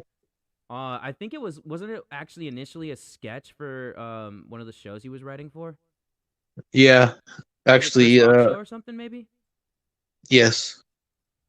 But the funny part about the Pootie Tang was that when he directed the movie, they flew him out to Los Angeles to talk about the progress of the movie. And so this is like the big break of his career, like the biggest break where he got a budget to be a director. So In a movie? before Dana Carvey show or after? Guessing before. Was he a writer on Dana Carvey show? Yeah, definitely. That didn't last too long. That was one of the bigger Nah, it bombs. was Steve Carell, Louis C.K. was like the head writers on it. It was a big bust. You know, it was fucking funny though. You've seen it, right? Yeah, I've seen some of it. Dude, I love it. The first episode, they have literally Bill Clinton with a bunch of fucking titties. Fucking. Yeah, I remember that. But You're gonna enjoy this. I'm gonna give them that. So anyway, that Louis, they flew him out to Los Angeles to talk about how the movie, because they watched the cuts of the movie, they watch the footage sometimes or whatever, Yeah. and then they judge it, and then they give him instructions. Especially, they took him out to LA and they flew him and they had him in this room, and then they just told him, "This is the worst piece of trash that we've ever seen. Like, this is horrifying. We hate this." And then so basically, he thought he was going out there for them to tell him some pointers or to do this, and they basically went, "Yeah, you're finished. You're finished. And then so they literally fired him. So everybody's like, "I love this movie, Pootie Tang. It's so good." Louis C.K. Nobody knows that it's like at the moment it was like the death of his career. Like he was like, "Oh yeah, this is your first chance directing. Yeah, you're not even gonna complete the movie, you bum." And then they fired him, and they $5 bin. and then they edited it. They had some other guy edit it, and then so the finished product is basically like all the weirdness of it, and like the weird parts, the parts that are good, they're actually those are him, because you know how weird he is, so he wrote it all weird like that. But then somebody edited it into this form, so when he watches it, he probably barely recognizes it. Like he says, he can't even watch it because it's like someone took the thing that you like and fucking fucked with it and shit. It's by the way, it's New Year now. It's what? I just realized it's New Year. Huh? It's the New Year now. Oh shit! Yeah. So if you It's hear the my- new year. I was like, why the fuck all of a sudden? Because I just started hearing massive explosions and sirens, like actual ambulance and fire sirens, and I'm like, I checked. Oh, the there's time, people like, committing it's violence and 4:05. shit. People are celebrating you with some violence. No, more likely a couple Mexicans blew their fingers off or something, right? Well, that's gonna happen. Fuck yeah, dude! When you play with firecrackers. Fuck it, we should celebrate, man. I didn't prepare for nothing. I didn't, No, we were. That was okay. We could lead into topics. We were just gonna say New Year. Oh yeah, what were the topics you wanted to talk about? So the You want to first talk about the topic Boba Fett thing? Yeah. So since it's the Fuck new that. year, I don't want to talk about that. Next topic. Well, the new year. So since it's the new year, I was gonna say we could talk about the. Oh, one thing about the new year I'd like to talk about was that you remember everybody went, thank God 2020 is over. Yeah. And now I was at a mic last night and they went, thank God that awful 2021 is over. And I go, hey, when are you guys going to catch on that every year now is going to be like this? There is no, it's the yearly tradition now. Yeah. 2022. I'm going to predict. I've never done this before. I'm going to go out on a limb. It's going to be real shitty. It's going to be shitty. Yeah, that's so okay. Yeah, that was one of the topics I was gonna say. Like, predictions. So one of my predictions that I wrote was that I thought was, I think Pete Davidson is gonna date 6 girls before he realizes he's gay. Pete Davidson, you think he's really gay? I don't know. I'm just thinking it's fucking funny. He just goes. Would to you women fuck so Pete fast. Davidson Would to get on I? No. SNL? Would you suck his dick to get on SNL? Like be friends with him? Lorne No. Michaels, only person. No, but Pete Davidson has power. He could get you on. He could do something for you. No, he doesn't. He could get you on a skit or something. I think he could kick it at his house and there'd be parties. Do anything for me, maybe he could get me in like a discussion with somebody. He could be his driver. You could drive him around. You know who could get me actually like within that Pete Davidson circle is John Mulaney. John Mulaney could definitely get me in the door. So he's one you thought about blowing to get to the top because he might be interested. No, Lorne Michaels is the only person. You're not gonna fucking blow with Lorne Michaels. Lorne Michaels, yeah, because he's the only person. He's too old. You can't blow Lorne Michaels. I don't care how old he is. I will do because it's. You'll take care of him. Michaels. He's the only person I do. I'd rub oil on his back. You know what? I'll tell you this. I'd rub oil on Lorne's back. I wouldn't even want anything. Realize Lorne Michaels' voice is very similar to Jordan Peterson's, and they're both from Canada. Oh yeah. Probably a similar area too. Oh yeah. I could end your career. Lorne does talk a bit like that. Lorne, he does. Very soft spoken. Dr. Evil was like. Oh, Jimmy Brewer. I tell you right now, I'll be your producer on any project you want. I will be your producer. You know, Jim Brewer, I saw his interview and he was like, when I left, it's like Lorne always likes to play the intermediate. Like he doesn't act like he ever had any part of the decision. I've noticed this theme with him that I like. He's like, oh, Jimmy, I love you. You're just too nice for this business. He told him he was too nice for the show. And then he said, any movie you want to make, I will be your producer. And then Jim goes, I never took him up on it. I love the fact that Jim is kind of like the loser as far as like that level of success because it's too much. In real life, he's a success. He's married, has kids, can do comedy still, and afford at the same time to like take care of his family. Yeah, but you could tell it's like if someone said they produce your movie and he's like, nah, I don't even really want to do it. He probably doesn't want to be in the movies. He gives a shit. He was in the movies already, so. Yeah, but you know what I mean.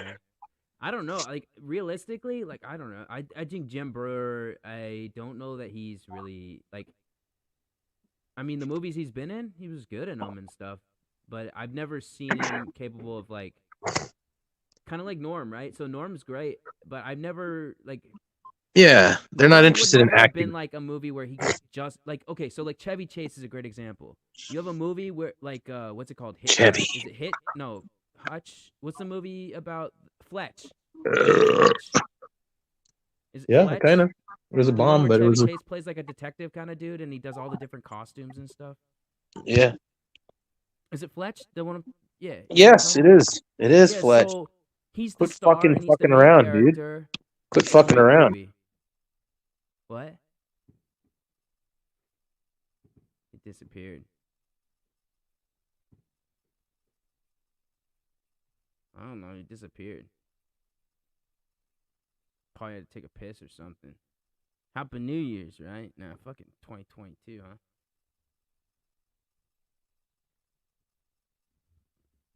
Never know, Casey.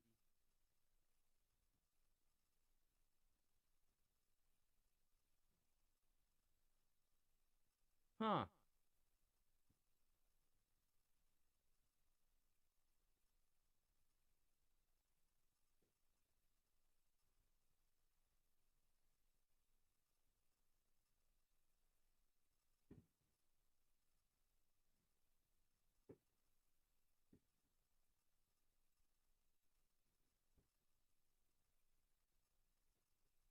I mean, theoretically, we talked for an hour. That's kind of all. I mean, how long? How long would a podcast really be, or an audio cast, or just in general, right? When you think about it, like how long? How much of an attention span? Like, unless we're covering topical matter, how long would people really listen anyway, right? That's the question, isn't it? I'm just like, when I moved to LA, like I looked on Reddit because I was kind of curious, you know, and then I didn't realize.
Bye bye booey.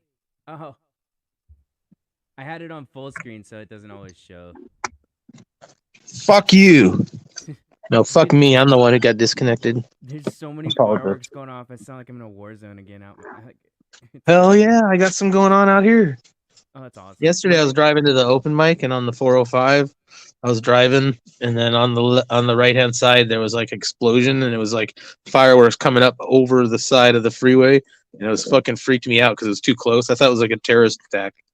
Dude, that's fucking crazy. But it was like someone letting off fireworks down below the freeway, and it was spilling up over onto the. And I was like, "You're gonna fuck up people's driving, you fucking jackoffs." Yeah. Holy smokes. Felt like an old guy. I was like, "Oh, hey, oh, you're committing a community uprising incident." Sounds like a fucking. I'm not a very good impressionist. Hey, What was your other topics you wanted to discuss? Not just Jim Brewer. Oh no! So like, okay, so I was saying, like, you remember that thing on Conan O'Brien when they used to go like, in the year 2000? Yeah. And then they do like funny shit, but it was like post So I was thinking we could do like talk about funny, like goofy, obscure predictions for the year. Like just literally what you were doing, like how you were like, oh, I got one. The year's gonna suck, just like every other fucking year. Stuff like that. Like I was gonna be like, uh, liberals will still have sticks up their asses. Stuff like that. Like, social justice will liberals are still too the unfunny war to on joke about. social justice will still not be over. Just like drugs and everything else. Stuff like that. I was just saying, like, it'd be kind of fun to talk about predictions like that. Like, Okay, what are your predictions? Well, one of them is that Pete Davidson will get in at least 6 more relationships than realize he's gay. I think that's funny. Can we kill him? He'll die of AIDS someday. Imagine what it would be like to kill someone. Have you ever done it? I bet you could do it. If I had it wouldn't be Huh? it wouldn't be queef of me to say I had if I had, right? Yeah, you can't admit it. You're like, if I had done it, do if I had killed someone in OJ voice, because that's how he does it. If I did kill her, Okay, so if I was gonna get rid of a white girl, first I'd do is slice Ron Goldman's head off, and then when she runs, I'd chase her down, and then I'd get that fucking bitch. That's why it's funny though, cause like he'll be on Twitter, be like, oh, okay, I'll tell you to the world. There's somebody in my neighborhood that's got a knife. I think it's time we step up. We need to take care of the crime. Right? Yeah, we gotta keep looking for the killer, OJ. That's what we're gonna do. Oh man, I love white chicks. But I can't. He was framed. He was framed. Actually, I do like that theory. That he was framed. Yeah, because Nicole Brown was total cokehead, like a huge ass cokehead. So she owed a shit ton of money to the fucking cartel. She owed a lot of money, OJ, so they got her. Yeah, and so OJ kept. It's like over a fucking couple of times. OJ was like, finally, like, I'm fucking not gonna pay your debts anymore, Nicole. So like that's the thing. She racked up debts again, and OJ was like, I'm gonna fucking pay your debt, So then it was a cartel like coming. Fuck if I know. I guess anything's possible. I mean, okay, why not? Like, why does he have to be guilty? Why is it such a big deal? Maybe he actually fucking didn't. Just like, like people are like, oh, Michael definitely did it. He just, rich and got off. It's like, whatever. Maybe he actually legitimately just slept with a bunch of little kids and didn't touch them. Possibly. It's like, I mean, is it so different that maybe Michael was just literally deranged in the sense that, like, he actually had a really... Well, in my new experience with the COVID incidents and all the other stuff going on, and the way they have removed people off of things and then convince people that they did something wrong, so they can pull fast ones on all of us. So anything they present as being, like, really obvious, as a young kid, I would be like, well, it's probably just obvious. It makes sense. And I go, well, that's actually probably not obvious. So it's like, so it's actually possible now to have a thing that everybody thinks is obvious. Yeah. And then it's actually didn't occur like that. Yeah. Like Uncle Tony came out, I think it was yesterday, he was like, I should work on him. He might be a good impression. Do you remember the Sandy Hook incident? Was that one of the shootings, right? That was the one where the person went to Connecticut and then they killed all the people in the whole classroom. Yeah, so it was a shooting. Yeah. And then they said that it was this guy named Adam Lanza who lived. He was a crazy guy like you, maybe like a psycho, kind of like yourself. And then I've always been a fan of Poison, Casey. Yeah, so that if they took a guy and they made him a patsy, they would take a guy like you and they would go, one day he just got fed up and he just went in this classroom and killed all the kids, and everyone who knows you would be like, oh, that sounds like something JD would do. It makes sense. Yeah, and like that's legit. Like one of the things people would do for like a rip on me too, like in comedy world as a roast. They could do that to me. They could just go, notorious ne'er-do-well Casey Judson. Then they could just put me down as the guy, and then he killed himself, and then it would be perfectly believable, In fact, there's another comic. His name's Evan Warner out here, and he's often people joke about how much of a sociopath he is, but then I always like to joke about, well, I like to joke because I go like, well, no, see, you're not a sociopath because you have feelings. Well, Right. Alex Jones, the famous Alex Jones. Actually, you can get banned for mentioning Alex Jones, I think. Well, maybe now they're letting him come back. You see him; he's coming back on I'm things. trying to remember the Alex Jones voice in my head. It's like, is it kind of like this, right? That's kind of what it sounds like. A little bit. A little more aggressive. Kind of like this then. Yeah. You don't have to hold back with him. You can just be like, well, Okay. Actually, he's a great guy. Great guy. Craig Gass got asked to audition for SNL, and he did Alex Jones because he's like, oh, that's a good one. I'll do Alex Jones. But because of the agendas, you know how they're such agendists at the SNL facilities? Like they're so agendist that he basically did one of the worst possible impressions to do for them because they don't want to have anything to do with fucking Alex Jones because they're such agendists. Yeah, they He don't does want a to. great Alex Jones. But anyway, Also Alex does, Jones the had dude from to. Kiss. Alex Jones said that there was evidence of all the stuff about Sandy Hook not really being a real thing, but then at a certain point they just came at him so hard and they made it so that he couldn't even be on things. And then I had a friend of mine here, Stephanie, who I was seeing for a while, and she was like, "So you're saying?" And I go, "What I'm saying is that you can't just remove a guy because he said some shit. That's what I'm against." And she's saying like all this stuff, like, and I go, "No, I'm against the removal of the guy." Like, I go, it does. And then I go, what's funny is after all this talk, I go, I still don't know whether or not the thing really happened or not. And everyone will go, if you don't say that it happened, you have to say that. So that's exactly like 1984. They're like, Yeah. not only do you can't say 9/11 was an inside job, but you have to actually say it wasn't an inside job. Like, you have to actually, so in other words, so if they want to say, okay, we'll remove everything that says you can't say this and this and this, I go, that's not the same as me going, well, it happened like that. That's what it is. They want to make you say, you're right. Everyone who says that is crazy. And now what happened is there's too many incidents now. So now everybody just, like, obviously we're in on the joke. Everybody now kind of, or a large section of the population knows that they can make up these giant fucking things. You know what I mean? And then cover them up. They have the power to cover all this shit up. And then we know now, kind of, we all get the joke, really. But the thing is nobody has any power to do anything about it. Have you seen all the CDC memes yet?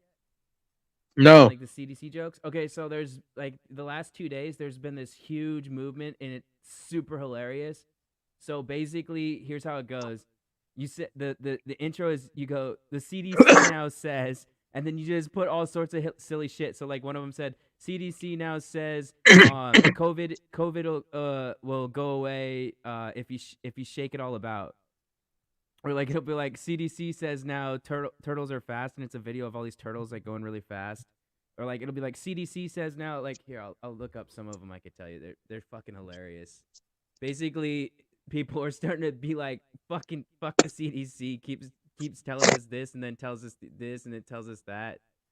But in all reality, it's like literally what do you call it? Let's see if I can find it. I'm trying to find them on the thing. Basically, it's like the whole joke is just literally it's making fun of the fact that the CDC keeps saying like requirements or restrictions or whatever. But then everybody's having fun with it. So let's see if I can find some. It says the 27th funniest ones. That's according to this person, so fuck them, but might be good. Huh?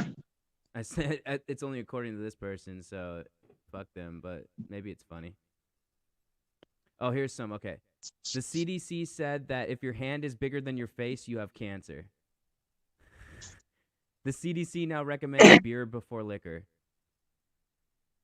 The CDC recommends that you're forbidden to wet your hair for at least 24 hours after getting a perm, at the risk of deactivating the ammonium thioglycate.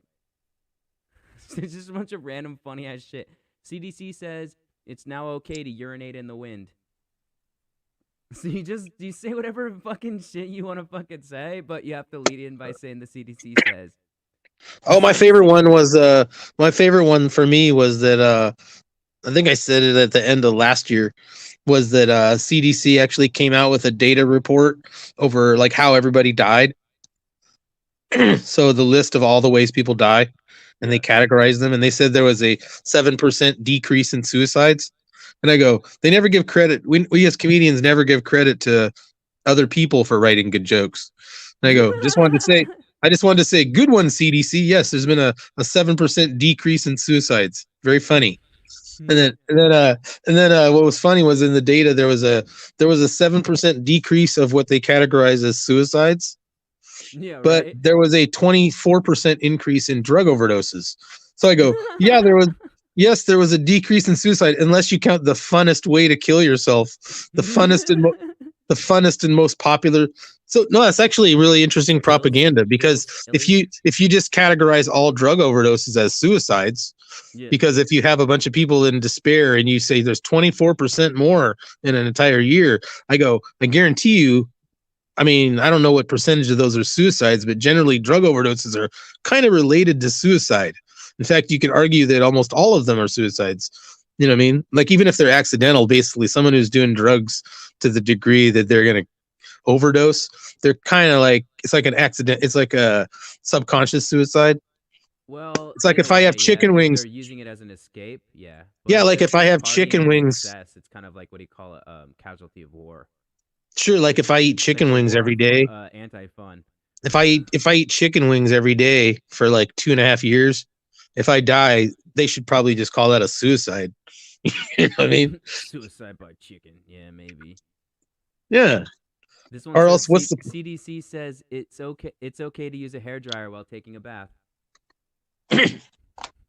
Yeah. See, these See, kind of memes, what they do is they're they fun as turn it into fuck. kind of like mindless gibberish.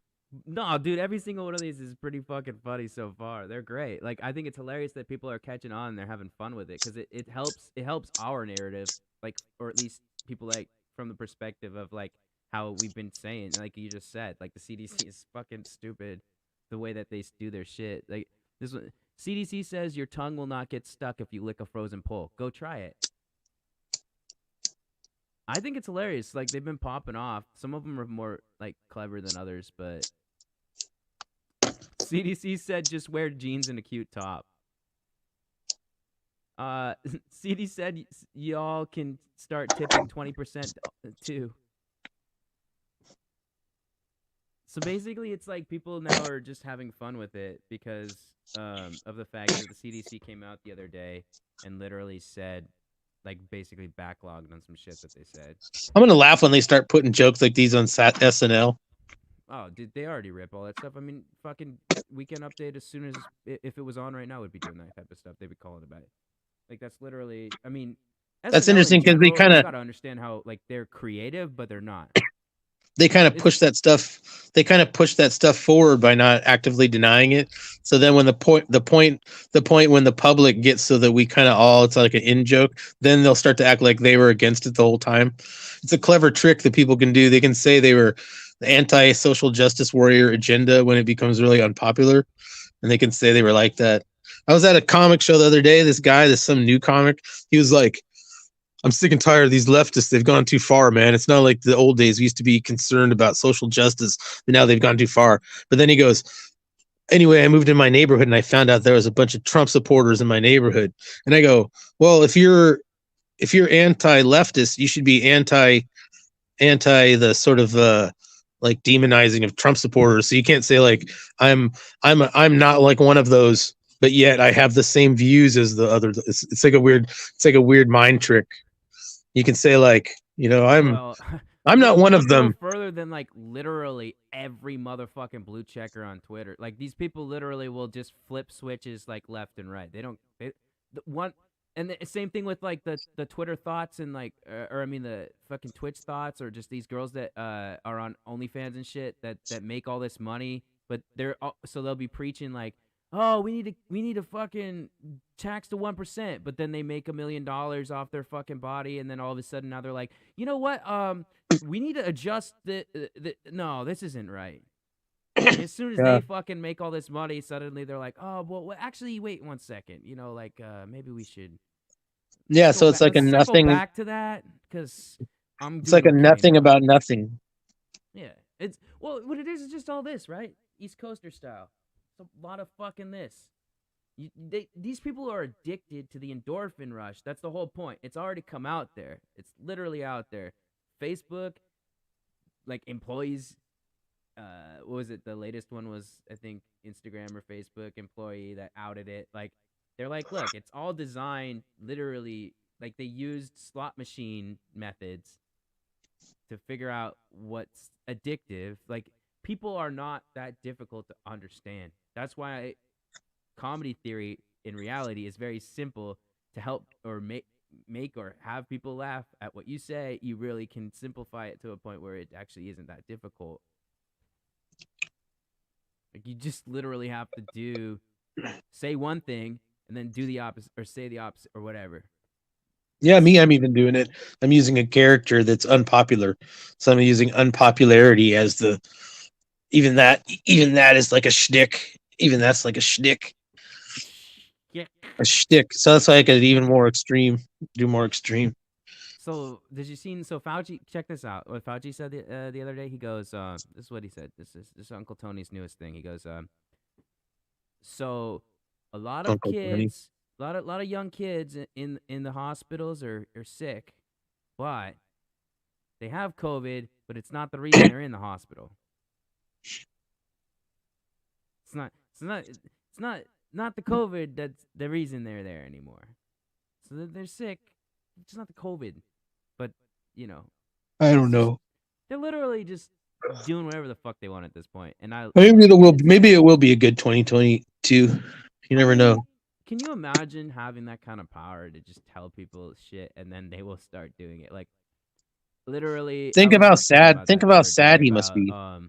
Like what his real life is like. You tell everyone they have to wear restricting underwear now. You Yeah, have man. tidy whities. That's the only way. You got to have your balls be closer to your body in order to get over it. Yeah, like you literally just start telling people. And they fucking do it though. Just whatever. You gotta tell people. You know what's like.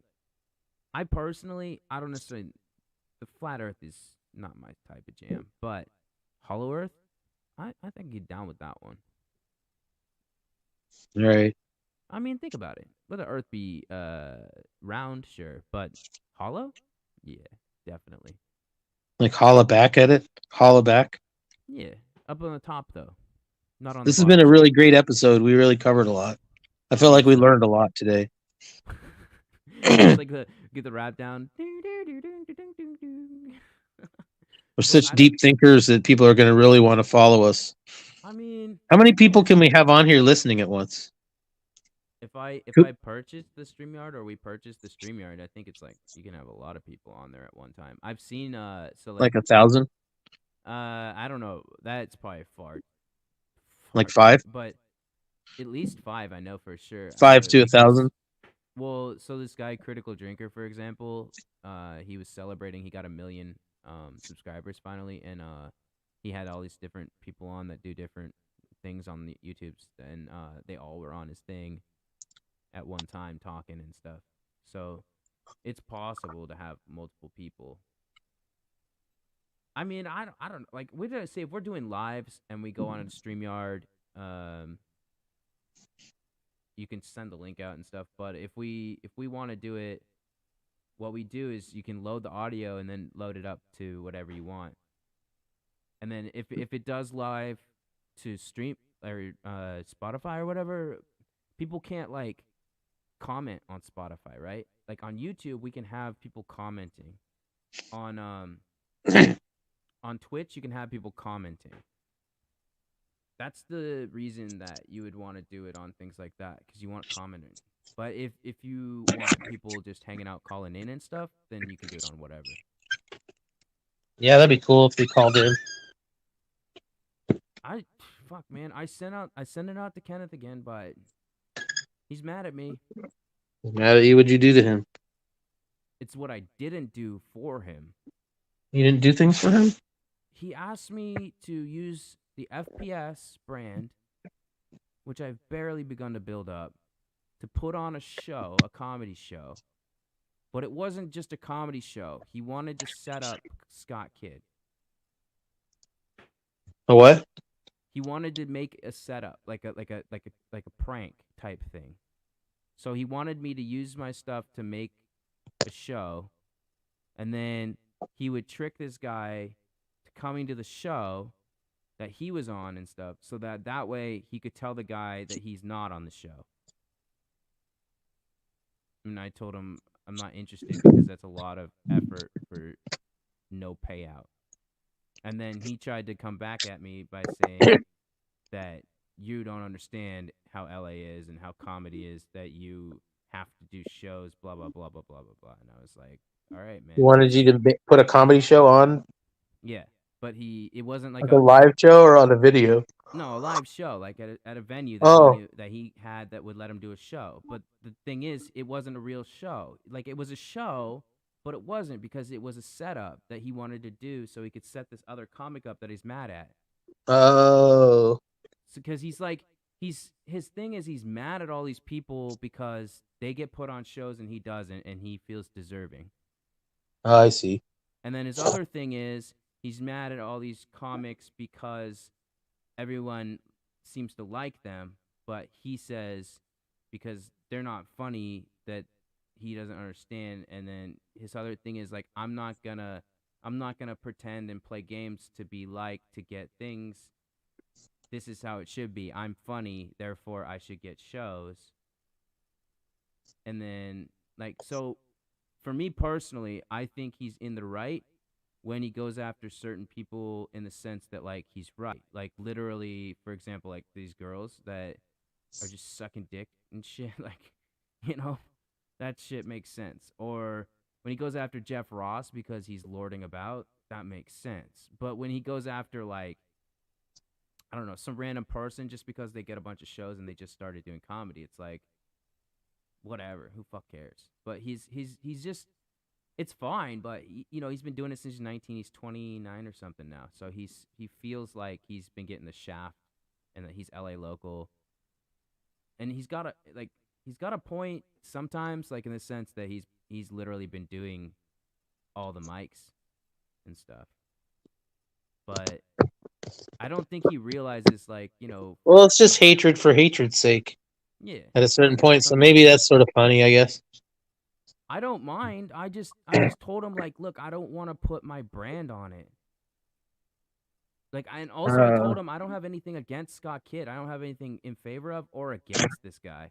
I've seen him like 4 times. One of the times he gave me free mushrooms that were awesome. Like, that's cool. I respect that. You got to decide things for yourself. Yeah, and like, personally, like, every time someone talks shit about this guy, and then I like talk to him about it, and then he tells me his side, it's like, okay, I understand. This guy falls in love with all these girls that are obviously bad for him and bad for the other guys because they don't stay together. But then he gets upset at the guys that get with the girl that he wanted to be with or that he was with. So it's like, all right, it's just a thing that has nothing to do with comedy, nothing to do with anything else other than just whatever, drama over a girl, which is just normal for guys, right? Oh, they like the same girl, whatever. Oh, yeah. You know what I mean? Like, I got this comic, for example, right now. He had an unsuccessful show, and you know why? Because he was putting other comics on that would fucking blow it off. They wouldn't go to it. They didn't ever bring audience members. Meanwhile, I'm standing there going like, hey, bro, I gave you a free bump of white girl. You were supposed to put me on one of your shows. You never did. Anyway, this comic is not. He goes on stage and just he doesn't. Just certain people, like, you know what I mean, that just berate. Like, they have. He just he thinks it's funny. This is one of his jokes. I was beat. I got beat a lot as a kid. Okay. Here's another one of his jokes. Women are trash. It's funny. You know what I mean? Like, yeah, that's what I'm saying. Like, I don't care, but like, you can tell that this guy doesn't really put time into, like, it's one thing if you're not intelligent or creative enough to come up, but like, even the most basic person could figure out how to so anyway, this guy's, he doesn't like me, right? But the reason he doesn't like me is because the girl likes me. I can't control that a girl makes eyes at me. That's not my fucking deal. What am I supposed to do? Like, tell her, hey, stop looking at me with intent and desire because it's making this guy upset because he has inferiority I don't know, complexes? dude. It sounds crazy to me. I don't know. That's what I'm saying. So the same thing with Scott Kidd. Like, it's literally, like, not Kenny. In Kenny's case, I don't know what the fuck the deal is. Kenny's just, like, mad at Scott Kidd because he's like, this fucking dude puts on a show, it doesn't put me on it. And I'm like, So what? Fucking whatever. Who gives a fuck? Like he's like Yeah. this guy. He was on because Scott Kidd was on the Ding Dong Show, and he loves to talk about it. So it's like his favorite thing to Do you talk still about. do that show? Yeah, Don still does it, but it's on Twitch now. Oh. He does it on Twitch because the Comedy Store is still not open on Mondays. Like I was Is talking to it? Scott Kidd about it actually. So Scott, check this out. Scott said after Mitzi died, the store actually started becoming more successful. What happens? And then you know Adam, right? No. Yeah, you do. It's the dude that was with fucking Norm all the time. Oh, Adam. Yeah. So Adam he moved to Egget. Texas. So he's not Okay. working for the store as their what do you call it, like entertainment director or whatever. I thought that was the Tempe Improv is where he worked, but I don't know. No, that's Brad. I know Brad. Uh, I always say that he. Oh, we worked for the Comedy Store. The Booker, the Booker at the Yeah, Comedy Store. I'm pretty sure, isn't it? He said that on the Norm show. On the I thought Norm it has was a the show. Tempe Improv. The Booker for the Tempe Improv or Are we the talking I about the can't same remember. person? Yeah, I just can't. I don't remember where he The guy booked that he the beat show. up with a baseball bat that one time? Oh yeah, Or he dressed up like a cop for the episode with Judge Judy, and then Norm's yeah, like, "What are you fucking doing dressed up?" It's like, "Oh, yeah, it's Judge Judy," and then what's this gun? And he takes the gun and he's like, shoot, yeah, shoot. yeah. That was funny. Yeah, Norm's fun. That's the guy I'm talking about. I thought he was I thought that was the dude. Maybe not. Oh yeah, I'm not sure. I don't think it was Comedy Store, but maybe it was. But yeah. So whoever it was, I don't know. The dude Adam is his name, but he moved to Texas. Is the thing. Oh Like okay. he's basically working with Joe to help Joe build the Rogan, like whatever he's gonna call it, because Oh Joe yeah, Rogan's Rogan. gonna start his own club, right? But if you ask me, I'm like, what would you name it? You should call it Rogan's, right? Rogan's Rogan. comedy. I don't know. And Maybe then some Kid was kinds of. like, I was saying, do you think it'll work? And Kid's like, of course it'll work. And I was like, yeah, I guess so, because it is Joe Rogan. Like, it's almost infallible, right? As soon as that club starts, it's gonna succeed. Yes, Don't you think? probably he's a fucking huge name in comedy. Yeah. What's his Plus, he's gonna have talent Kill from there? Tony attached, so wherever the venue, like Tony's gonna literally be performing there. Yeah, it was fun on the Kill Tony show. Oh yeah, were you on it? No, I just went to one though. That's good. Then out in Austin. I didn't get on Damn, it, but that'd be he was cool. on twice already. Yeah, he was No, on three twice. times I think maybe, right? I don't know. I only heard about two, I like but I it like I was like fun the to be fact in. that It was he was fun in funny. person.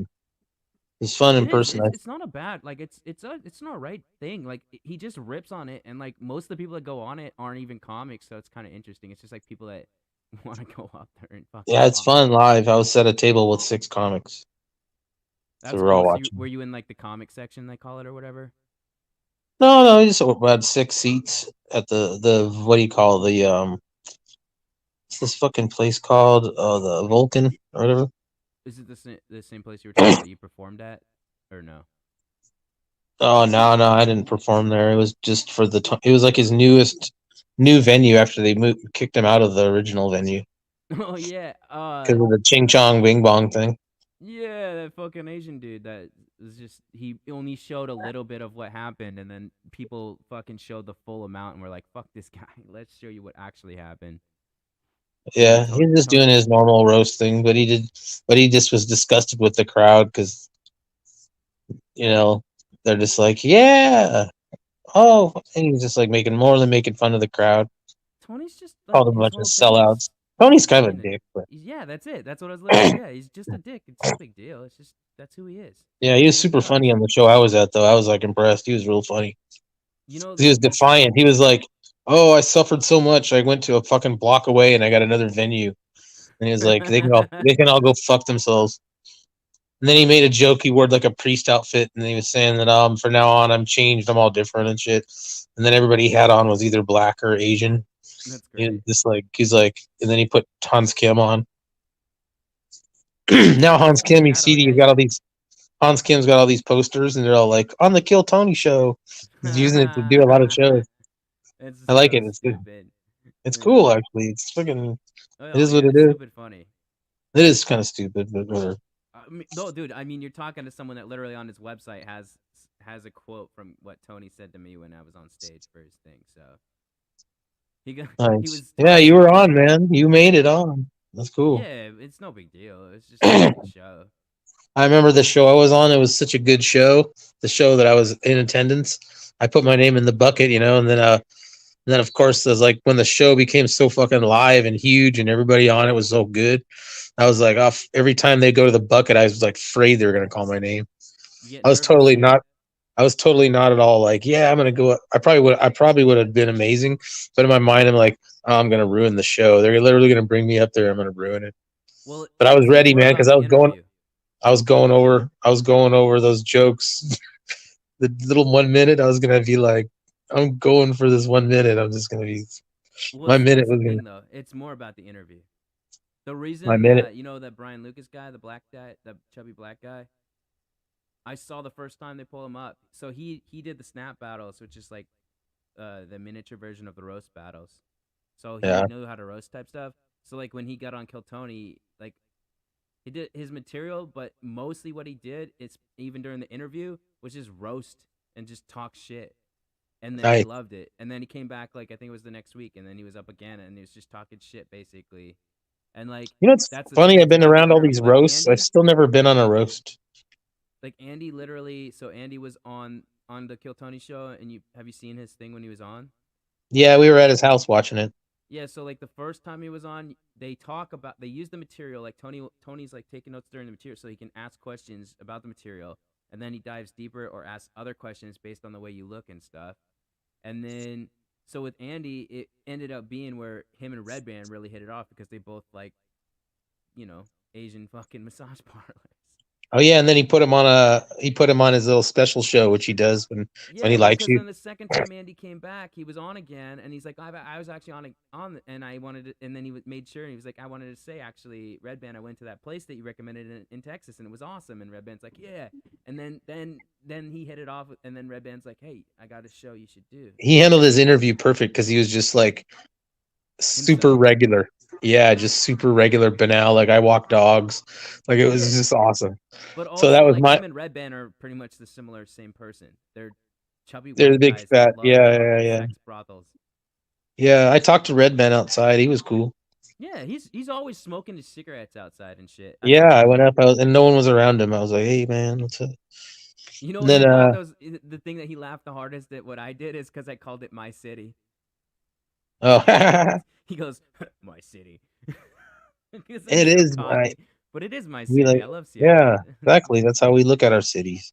Yeah, it's my city. I love it. Yeah, And I yeah. like I just told my one Sonics joke, and then it was like I was like, should I keep going? Because I didn't know how the show worked. I don't watch that show, so like I didn't know about the fucking cat is like and then the bear is if you go too long. So I was just like, do I keep going or whatever? And Tony's like, you want to keep going? I was like, I don't know. I literally had come. That was the same night that we did the NBC Last Comic Standing thing. So I was Uh, like, or NBC's what's it called? Stand up. I Or tore it up in my thing on there. what? I tore it up in my thing on my when I did my little audition. Yeah, but Like people you were didn't like, jerk off the right person or whatever. Then no, people were like, out when I came out, all the people in the whole lobby were like talking to me, like the girls and stuff. They're like, "Wow, you were amazing!" Because I actually talked to the. Did you see my thing? I talked to the judges. I was like, I did a oh, I wasn't Leonardo in your DiCaprio. room. I was in a different one. Oh, I did a Leonardo DiCaprio joke that everyone always laughs at. And then I was like, "You guys know what I'm talking about. You live down there. You know what I'm talking about." Then the whole crowd went crazy because I was just talking to the fucking. And then Yeah, the guy who beat me, Barunji. We all know that they only pick guys. They were looking for diversity hires. They that's wanted all smart. diversity. Yeah, so they just look, but they're not gonna hire. They're not gonna pick no old white guy. I realized that later because he looked guilty. He walked by me when in the car and he was like he looked like guilty because I was Because like he knew you did better. yeah, like by a long ways, man. My people were rolling on my shit because it was only a minute, but I was just like guns blazing like minute. Yeah, I was like I was all excited. I was looking at the paper. I was like, oh, I'm going to maybe on this shit. And then when I saw there was only they picked 4 out of 30, I think. I was in the same room as Levi Manis, and he did. I felt like he did really well, but they did not like him. Oh yeah, I pretty much figure because I listened. I turned my recorder on, and I think I still have it, but so I could hear all the minutes. And I go, but they're not just looking at just how you do. But I had a like star quality too Well, that they yeah, could because have. But those were like the fucking they were the casting agents for like Late Night with Jimmy Fallon type shit. yeah, but I'm not bitter about that. That's one thing I would say to Kenny is that if you're going to set yourself as being the enemy of the entire industry, you Yeah. can't complain when you don't get on shit. You got to just be like that. You got to stick to that. So another way is though. So if you put him on a thing that he wants to do, you kind of have to support his talent. Like you know, like it might be unproductive, but I get why you don't want to do it. But part of it is like you're gonna just be the underdog forever. That's like what you're gonna do. Like Yeah. I've accepted that I go. I don't have a persona that's going to make it so that I'm going to be picked by these people. So what you have to do is be like really obviously better, like so much better, and then you know what I mean. You got to be like real good, and then you can stick to that persona where you just fucking hate everybody. So in a way, I would say like stick to your guns and just be like, go ahead and hate on all the people and make that your act. You know Yeah, what I mean? it's Like, just so he's like addicted in a way that to it. But my thing but is if what I you tried to keep it explain to as him your is act like and you have fun with it, then you kind of have both worlds. You got like you're super funny, but you're trashing everybody, and you know, and he it's sort of fun. no, it's something that eats him a lot. But that's the thing. Like Yeah, but that's if it what really Buster hurts really you, said to him. He's like, you well, he says it all the time. But it's like Kenny has a toxic relationship with the city of LA. yes, which I understand that because I have the same thing kind of.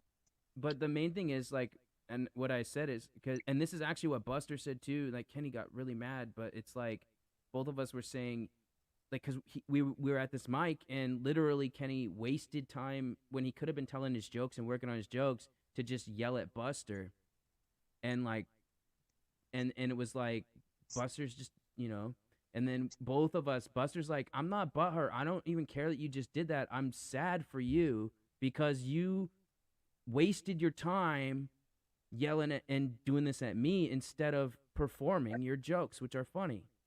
Yeah, maybe, but you Like know, he's like if you watch it's it, it's kind like of he's got it's silly material that's though. very funny. It's Like silly though when when Kenny you talks think about. about fucking trannies, when Kenny talks about his Yeah, but you brother, can't when pick Kenny what talks people about talk all his about. stuff. No, The no, thing no, you can't. But the point is, you can't though. That's it. he has convinced himself at this point that it's like part of his identity, and to some extent he feels like it's the only reason. But I attempt to explain to him. I was like, look, you have the notoriety. Now you need to rebrand. You could just basically show up in fucking suits and shit. And the other night Show he up did in a suits. show. Yeah, dude, he did a show and he dressed in a suit and he made a point. He's like, yeah, everybody always says I'm fucking dressed like a hobo shit. I'm gonna show them. And I was like, fuck yeah, that's what I'm saying. You show up in that fucking suit and then you fucking slay the audience like you know. And then the more Right. you do that, people are just like not gonna be able to fucking keep because the thing That's a is good point though, because the audience, quote unquote, you yeah. know, an audience meaning anyone who's not involved in this little shit circle. None of these people care about any of this shit. Yeah. So even when I say like, okay, I said a joke recently that would be considered like what he said. I said, "Oh, Laura Lyons wanted to make friends with me, so we hugged." And then 15 minutes later, she sent me a friend request, and then we were plotting rape allegations. And so Yeah. that makes all the comics laugh, but that joke makes all the other people laugh too because they sort of get the idea that there's this good people and bad people thing. So it's like it's not just me yelling. It's not just me yelling about how much I hate this shit. It's me. I put a joke that I told it the other day on this thing I was on. We're all plotting rape allegations now, and everybody was laughing. Everyone laughs at that because that's a good punchline, and it's fun. The reason why it's funny is that because I'm against all this rape talk and Yeah. allegations, but then I idea that I joined the party and now I'm giving her information on who to make allegations. That's funny to me. That's a funny idea. That shows how little, like, so if Kenny's like, oh, now I'm helping these girls hook up so they can suck dick more, that would be funny. Like he's like, if you can't beat them, join them. So I'm helping them to make connections in the industry so they can, so they can, so they can blow people to get ahead in this Yeah. shitty business. I So you mean, should that's the have. whole thing. Like If you get too he's angry, got you the can't write jokes that are jokes. funny and stuff. But If the you side of get him too that wants to berate people. if you get too angry, it's hard to write jokes. Well, and that's also so like the whole thing is like there's a lot of people that actually think and see and feel the same way he does. So that's what when he does that, like I've seen it and he doesn't even realize like like but he knows, but like a lot of it's therapy for him too. But he unloaded on this one dude, right, who deserves it. And I never seen this dude be shut up. So like he literally, the guy was like, and Kenny was just like the thing that started it was Kenny's like, don't you fucking laugh at my shit. I don't fucking do it for you. You're a fucking hack. You shouldn't fucking be. Fuck you. Don't fucking laugh at the shit I'm fucking saying. You're a piece of fucking shit. Like, and then he started saying all this shit. He's like, everybody knows you're a fucking hack. Like, you fucking just copy Dane Cook, all this other shit, and it was great. And like me and Pete Nash and then Buster were just like on his side. And like, the thing is, it's like he. It's fine to do that, but it can't control him, and that's what it is. Like he really is just like, Yeah, well, you don't want to lose your fucking friendship with him, so maybe you'll.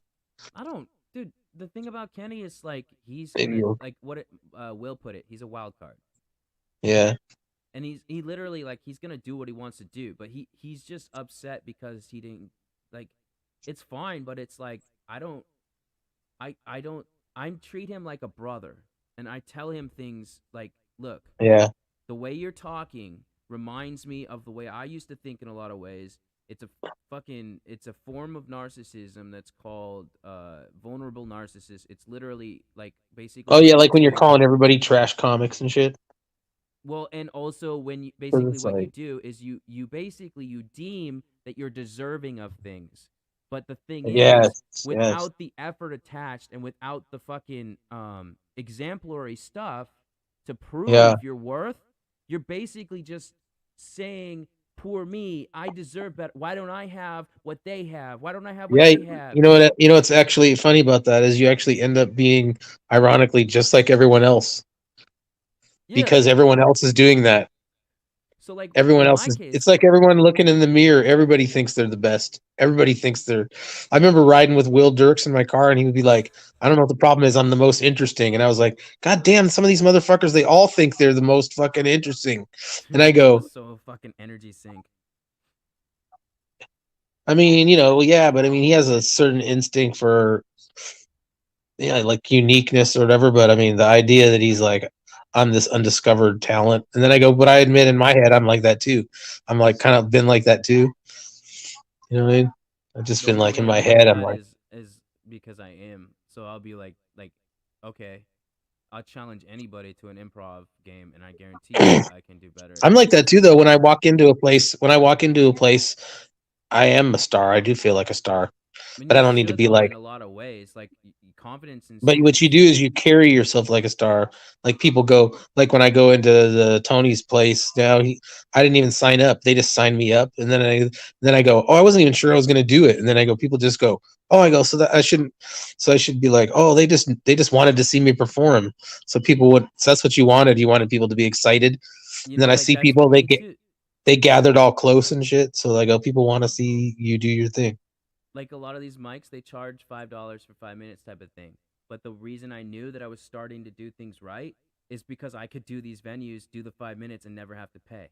And I wasn't like shorting them. It was literally like they wanted me to increase my like if Nice, you're man, that's actually good. yeah, and like and even like literally like Tom was like, "Yo, like he's like, no, you really are improving."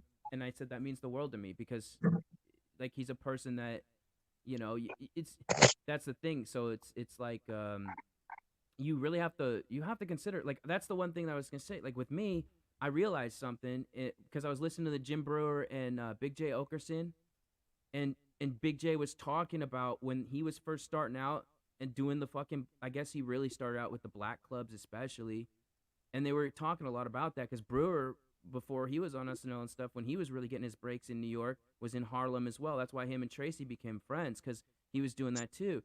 And Big J literally said because he was the white dude, because he was this dude or whatever, you Yeah, had to pander to the audience because and then I realized something and that's the truth is like it's not hacky, it's not whatever. It's literally you got to set your shit aside and realize that when you're at the bottom of the bottom essentially, you need to do certain things to win over because then you elevate to a point where now you can actually do your shit because now you've won them over to a point where you know what? They're gonna listen now. They're gonna hear you out. Not just that, they've laughed enough times at what you said when you were pandering to the point where now when you say the other stuff, you'll probably get the laughs too, as long as it's got consistency, content, and Whatever you got to use it. It doesn't have to be that, but it could be some other thing. Whatever it But does, whatever tricks you got. do you know what I mean though? Like if you when you think Yeah, you're but I too don't good agree that for you it, have to. Yes, yes, yes. Well, it depends. You can do whatever you want up there as long as it works. So that's I all I feel look like when at. you see that 50-year-old that's still doing the fucking local scene, that's what happened to them. Is they were too prideful. That's how I'm Um, looking at it, at least. well, some people just don't want to go to places, or they don't want to go there, or they don't want to, or they don't like being around people, or there's other things. I think I don't mind now. Like I don't mind. I think it's okay to pander a bit. Like pandering a little bit. I don't mind. Like when I see certain people that are comics and I know certain things You're that good they at do ass that get kissing. me I've seen laughs. you do it. I've seen you do some ass kissing. So I you're only give compliments if I mean it. there's nothing wrong with it. I don't care what people do. I don't really care I that don't much. like to like lie to someone's face. You know I what I hardly mean? talk to the crowd. I'm not interested in them that much. I mean, the audience matters, but not the comics. You know what I mean? Well, yeah, that's true. The audience, yeah. I mean, you're trying to entertain, so at the bare minimum, but it's not like something you think about. And I've seen you. But I've whatever, I'm seen you. saying, I've whatever, seen you whatever play with works. audience. I've seen you play Yeah, yeah. But I'm with just saying, audience. everybody's got to do whatever works for them. So Yeah, in that way, I agree. So it's like if you got to do whatever you got to do to make the thing work, you yeah. know, and you I can mean, do it makes whatever sense way to you want. me. And that was the whole thing, though. It's like they made that decision. That's their choice. And then you look at it, you're like, well, shit. Big J's doing whatever he wants now. So That's true. You what's earn so stuff over wrong that he time. did that? Yeah, like Who cares? now he does literally. He can say all he wants. He can do what he does, and he has a huge amount of people that love it. And how did he get there? Because he started out by just being like, yeah, I'm just, I get it. Are you talking I'm about like, fucking. hey guys, how you doing tonight? Good to see you guys. Hey, what's happening? Well, more Hey just everybody. he was saying he played into the fact that he was the white guy Oh, because it was okay, a the white. mostly black audience. So Oh, he kind of used that as a big part of what he was doing, like pandered a bit. that makes sense. Yeah, it Might as does. well That's what point. I'm thinking. That's what I'm Also, saying. another thing that's just pointing out reality. When you're white and they're black, there's a reality to that. So might as well And they point it find out. it hilarious. Oh yeah, he is the fucking dumb white guy. But I mean, like if you think about it, something that people would call pandering could just be noticing, just noticing. As a I've comic, been you're doing supposed it to know. lately, like for the Isn't girls in the pandering? audience too. Well, yeah, because I have some stuff material about like female heavy type, like glorifying women type stuff. Ugh, gross.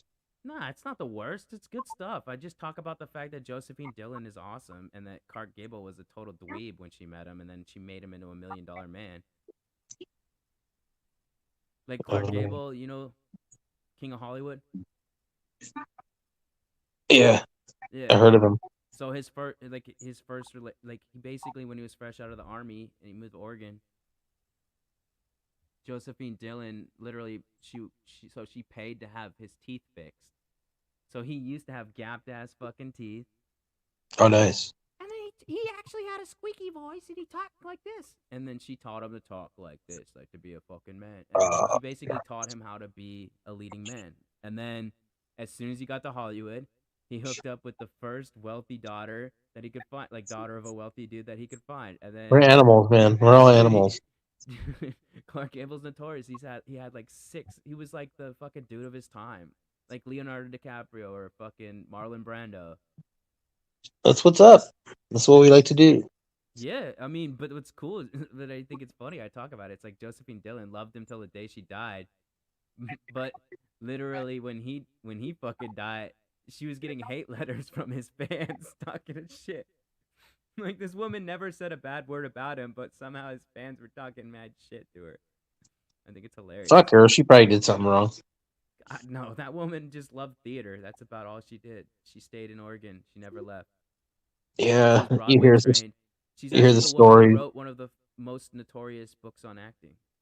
Oh, is It's that really right? hard to find. I tried to find it. Yeah, yeah, she's awesome. I've looked into her. Like that's why I talk about her on stage because it's cool. I had one time I did it. I got off stage and it was the first time this Why ever don't you get happened. on like fucking acting auditions and shit? They're all, You're just not in the loop. dude. Okay, so Are you out of the loop, or can you just go to like a? I pay for it. I'm a part of it. It's called backstage. I get like fucking 15 like fucking I get a shit ton every day. But you have to What? I don't know if you understand. You have to like have a fucking reel, you have to have headshots, you have to have a lot of shit. Yeah. I'm not gonna pay fucking $500 for headshot, but I'm not even gonna pay fucking $75 for head. Like I just want to. I don't know. It's effort that I don't want to fucking do, man. You All don't right. understand how much effort's involved. When you don't have an agent, when you don't have a Right. manager, and you have to do it all, it's Yeah, a lot of fucking effort. I do understand. Submitting requires I have to read the role, see if I can even do it. Then each submission has like a list of requirements, and a lot of times it'll be like, okay, we want you to submit all that. Then like sometimes they'll be like, okay, we want you to read. Yeah. So I've gotten reply, and then the reply will be like, all right, we want you to submit. All So right. then If you you don't want submit to do it, it's again. fine. Well, no, look, you see this quality here? Like if I turn the ring lights on, turn this light off, it's a little better. But like this is new. I have this now, but even this it doesn't sound as good as it needs. So that's why I'm doing this. That's why I'm doing my voices to see how they sound, because now I can do voice acting auditions. We're just losers. Like what I I do? get No, it. I'm gonna do like the voice. I want to get into the voice acting side because I can do outside some voices. And then I'll get into acting, But like, dude, All right. I'm Gucci for acting. It's just you have to literally you have to submit, and Yeah, you got to then do it. you You have got to to get get in the game. replied. That's why agents are great in a way. You're better off being on the YouTube, independent. Do it It's up. kind of that like so many people have been like, why do you even do SNL? Just do YouTube. But like I don't think people realize it's like Well, if they make have this a show book of good, people will fucking notice it. sketches. Yeah, I mean, and I'm doing this. That would build a following, and then when I have a following and stuff, and then people are gonna follow the other stuff I do. I don't And know how to get listeners though. how? Well, Yeah, we don't even have ideas. consistency. The first thing is consistency. What do they do? Just find it accidentally after a while. We have to make sure they see it, I guess, somehow. Yeah, I mean, okay. If I want to slut it up, I'll have to start finding the locations in Hollywood to do it. I'll go to like the TikToker, YouTuber hotspots in LA, right? Until I run into Mama Susan. Then I just gotta slut it up good for her. Cause she right now she likes specific types. So like I'm not gay and gonna do makeup videos, No, obviously. maybe you should just make. Maybe we should just make business cards Sure, we can do and that put them too. up I on mean, put them up on like the what do you call the light posts and the like bulletin board. in full reality, right? As soon as we start doing this and have consistency, every time I'm at the mic, I can promote it. I can be like, hey, check out my YouTube, fucking check out my Spotify, check Well, out there's my so much stuff. Aren't people just gonna ignore it when they see it? They're not gonna see it because there's so much shit. if people enjoy you and you're performing on stage, then why wouldn't they want to check out your podcast? If you literally name drop who's on your podcast and they like that person, why wouldn't they check it out? That's the easiest way to put someone famous on your podcast. I already I mean he's not super famous or nothing, but I've got a few people that know me and that like me We and should get someone famous who who likes us. well, you got to understand like the caliber of fame, cuz I don't know people like on Norm's level. Well, Like I you have can't to get like get to know fucking them. Kevin Nealon or anything anytime soon. You have to get to know them somehow. Well, first I'd need to have the vax requirements to get into the clubs. Then All you got is excuses of why you can't. I get it. We all do that. they're Like we not get excuses, they're fucking no, choices. we get reasons why we can't do shit instead of No, I why we just, can. dude, I literally cannot go to where they're at. I cannot No, go no, inside the they're fucking club without vaccination fucking shit. That's just the fucking bullshit that the world we live in. no, you I'm not, suck. that's not a fucking excuse, Casey. No, I'm saying it's I more don't of want like to put fucking foreign chemicals in my body. Period. no. It's more of like I don't want to do certain things. A whole bunch of them didn't have shit to do with the Okay, vac. I'm gonna go fucking submit to fucking bullshit fucking requirements just because I want to get fucking famous. No, I want that. No, you Fucking find fame. some other fucking way around it. Then I didn't say you had to vaccinate yourself. Yeah, sure. Be like all the other schmucks. Get a fucking fake card. Yeah, I could go to that effort. Yeah, I could. And if I did that, then I would be at the place. Then I would be fucking doing the system. Then shit. Then I could fucking Well, even then that make means it we can't get harder. no fucking viewers ever. Then No, because we don't it got no does not. idea. It means that I'm just telling you that I can get people like Ty Rivera, fucking Alex Hooper, like people I know, even Stephen Briggs, because they like me. They know me. Maybe That's even true. Aaron would do it. Maybe Aaron they'll draw and some. I have been You think they'll talking draw about it, some and Aaron's viewers? got Will like they press the send button? I remember when I did the mics here, or the promoting the tent mic. I'd send out the flyer. I'd send out the flyer, right, to the 12 people who come. You following? I'm listening.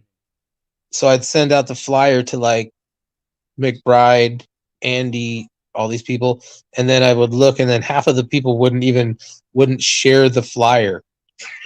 So just follow for a second. So we got this show. They want to have an audience. They want to have an audience. So if they show up, Jake, I'll give Jake as an example. I'll call out Jake. Jake would come and he'd be like, "Hey man, all you got was like 5 people to come." And then they literally cannot in their mind comprehend that this is a cooperative arrangement. That means everyone on it is responsible to make the audience be an audience. So I get that you don't want to do anything. What people want to do is they want to smoke weed, they want to make a sandwich, they want to pet their cat, and then they want to go out and do comedy, and then they want to watch it or whatever, and then they want to have a crowd there. But it's pretty fucking bizarre if you really look at reality of it, that someone can't put their finger like this, like pick up their finger and press it down. This is the amount of effort. Lift up the finger and press the finger down. That's literally the amount of effort that's how much they care about whether there's an audience. So the bare minimum thing you could possibly do is take like a press share and then share it to your Facebook audience or whatever your audience is. And then even then they will ignore it and won't look at it, and then they won't come. But even if you can't even make that effort, the whole thing becomes kind of silly after a while. I just start to feel like that's what happened when Jason was on the podcast. I'd be like trying to brainstorm, like, what can we do? What crazy shit could we try? What crazy ideas could we come up with to get people to trick them into watching? So the first thing that comes to mind is like, you go, how can I get Gavin Newsom to come on my podcast, or whoever would just get like 40 people to watch? All of a sudden you got like these 40 eyes watching. Just somebody who, okay, maybe Ty Rivera, that's something. Maybe he I knows like told you. so maybe he If I knows like have a, consistency, I can message certain people and get them on because they're willing to do it, because it's like, we are going to do this at this time on this date, and then they can set it into their fucking schedule and they can do it. Or they'll be like, I'm not available on that one. What's the next available? And then they can do it. And then yeah, once we're you do talking. it and you record it, then they're going to promote it, because I see it all the time. It doesn't mean I listen to all of them, but I see it all the time where people like fucking this girl, Kate Kennedy, for example. She'll put a thing like, I was just on, or no, this other dude actually, sorry, was like, oh, I just did this thing with Kate Kennedy. It was my first fucking podcast episode, and it was really fun. Look at this, and then do this thing, and it was like, okay. And then I was like, oh shit, that's kind of cool. I've never listened to Kate's thing, but I know Kate has a podcast, so you could do the fucking thing and have Kate. You know, Kate's interesting because Kate does adult film stuff. You She know, does adult films? yeah, she's a comic, but she also does adult film stuff, and then she has her own podcast, which is called, I think it's called Assassination of Kennedy or something. I don't know. It's something like Kill Kennedy. It's interesting. It's something about like, Okay. but I'm just like, Ty is busy doing his stuff, but he's willing to do this type of thing. He just doesn't want to be on a podcast where it's something where he's being set up, which is not what we're gonna do. Like, Oh yeah. like for example, he was on this podcast with this dude, Shay, Shane. I think his name's Shane. Anyway, Shane's like super libtard kind of nonsense, right? and they Oh, knew who yeah. his buddy is, and they had Ty on knowing because Libtard. Ty is a gay conservative and stuff, and they knew Ty doesn't mind Trump. He doesn't necessarily agree with everything, but Ty, on the other hand, is an educate. So Ty's actually educated. You know what I'm saying? So he goes on, and these idiots they're not. So then they fucking start parroting and fighting, and then eventually say something that really upsets Ty. So Ty just goes up. Oh, none of those people will be on ours. But Ty promoted it. They got fucking listens, including through me, because of it. But the point is this: they ended up taking it down because of how bad they looked, because of what they I took did. it down. And Ty's still to this day is like, I don't know what the fuck these idiots did because I got them the most views they've ever had. My point is this: he's not beneath doing something, you know. But like the main thing I'm getting at, what I'm trying to explain to you, man, is that you fucking put on a shit with, and you put people on as guests. Oh, my phone's dying. That's fine. You can do that, but you know what I'm saying? It doesn't matter. I think his phone died. I don't know. He's probably fucking with his phone again. Anyway, we went on for fucking 2 hours and 10 minutes. It's not like, I don't know, man. It's not that difficult. It's literally not that difficult. It's just you're not gonna fucking magically have people listening to you. It's not how it works. Like, start a TikTok. Get on TikTok, Casey. I'm gonna try out some shit before I close it down. Let's see how this one sounds. Nah. Why is it called Pop? I'll look it up. MC. Okay, this one sounds pretty good. I like this. This one's not too bad, right? This is the original, though. Original. Pro is the one I usually use. This is the thing for the girlfriend. I just wanted to let you know. This one's the, what's up, brother? I just wanted to step in and let you know, you can't say that word. This is the one that sounds more like an elf, but it's supposed to be a little baby. I don't know. This one's my favorite. This one is basically saying, we just wanted to check in. This is the Illuminati. This is your overlords. We're just making sure you're following protocols. And then, like, there's other stuff on here. Oh, dude, I got Loopback. That's kind of cool. Sidechain, whatever that is. I don't know. It's been a good fucking whatever. I think Home Dude just doesn't. He doesn't like. Here's the thing, all right. He wants all this special stuff, but like, I don't think he realizes. Like, okay, first off, there's a lot out there, right? So unless you're already big, you have a large following, like Jim Brewer, for example. But even then, like certain very big people have podcasts, right? And they get even interesting guests, and they still have like 5 listens. You know, it's not something that you can't do a show because you want people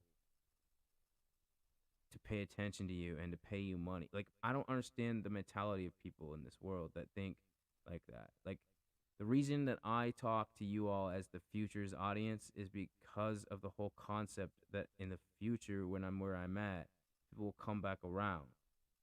This isn't done for current, it's done for the future because of the fact that now, in this moment, I recognize a lot of factors, like even when I start getting bigger at the local scene and people enjoy my comedy, and even when I start writing my material better and people hear my material and enjoy it, and they see the improvements, it's not gonna magically mean that they're gonna take even 15 minutes out of their life. Like, I put videos on YouTube, and you can look at the analytics, and you can literally look at the analytics, and when you look at the analytics, people's attention or retention for even my videos is not the full amount. So you can't like you can literally pay these fucking services and they will give you followers or views which will pump you up theoretically into a search forum algorithm or atmosphere, which then when a casual person is looking around, they would find you. You can get looped into similar to, so like, because you watch this, you might like this. Because you listen to this, you might like this. But what I was attempting to explain to Casey, and then he was going on other stuff, is that I could go and try and find Mama Susan and slut it up, meaning Mama Susan who runs the YouTubes, and she's like, oh, this cute guy, I could work with it. But then when she fucking's like, okay, let's do this, and then she puts the fucking this, then I can't even say fucking anymore. I can't say think. I could not joke around and call myself Cuck Commander because I want to take the word back. Casey could not call himself Jew. You understand? There's things that you cannot do that Casey wants to fucking have the privileges to be able to do. So it's impossible for us to get a following to do anything unless we're in a part of a different system doing it. But the whole thing is, then that's not here. That means we go to like Podbean or whatever the other fucking podcasting things are. And then we can record the video and put that on here or whatever and monetizing that. But I don't think he fucking comprehends how much time, editing, effort, everything, because right now all he has to do is turn on his phone and click on the thing and come on and talk. He hasn't figured out how to make his computer work the way that I do this with the laptop, the microphone, the headset. He hasn't done anything. I'm not discrediting him. I think he's wonderful. I think he brings out the best in me. I find him to have a very good perspective on things. I wouldn't be doing this with him otherwise. But he just, I don't think, understands how difficult it is. You can't just snap your fingers and get what you want. It's not how it works.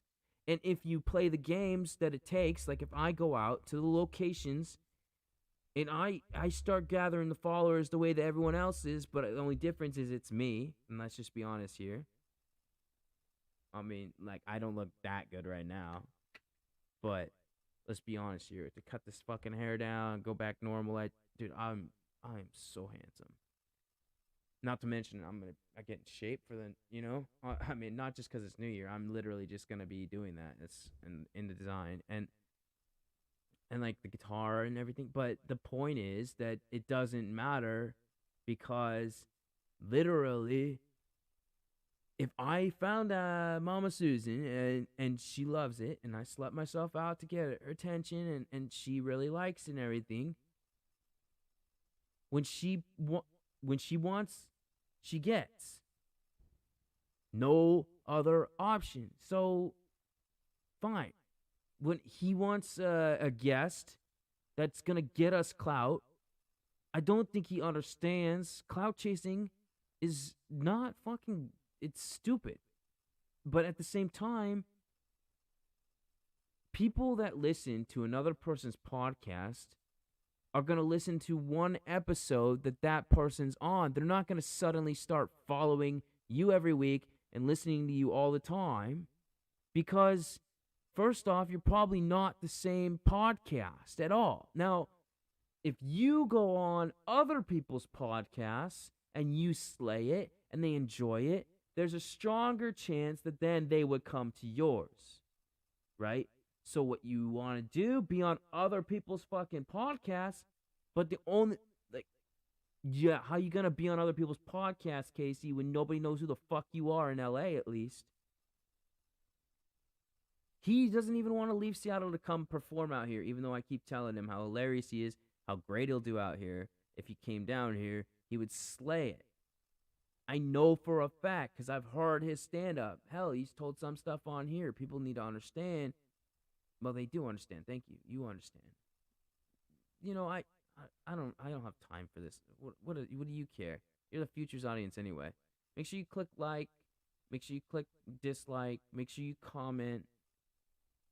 Especially comment if you don't like it, because that's like literally what I prefer, since the world can't see your dislike anymore because of Mama Susan. Once again, that's what I'm saying.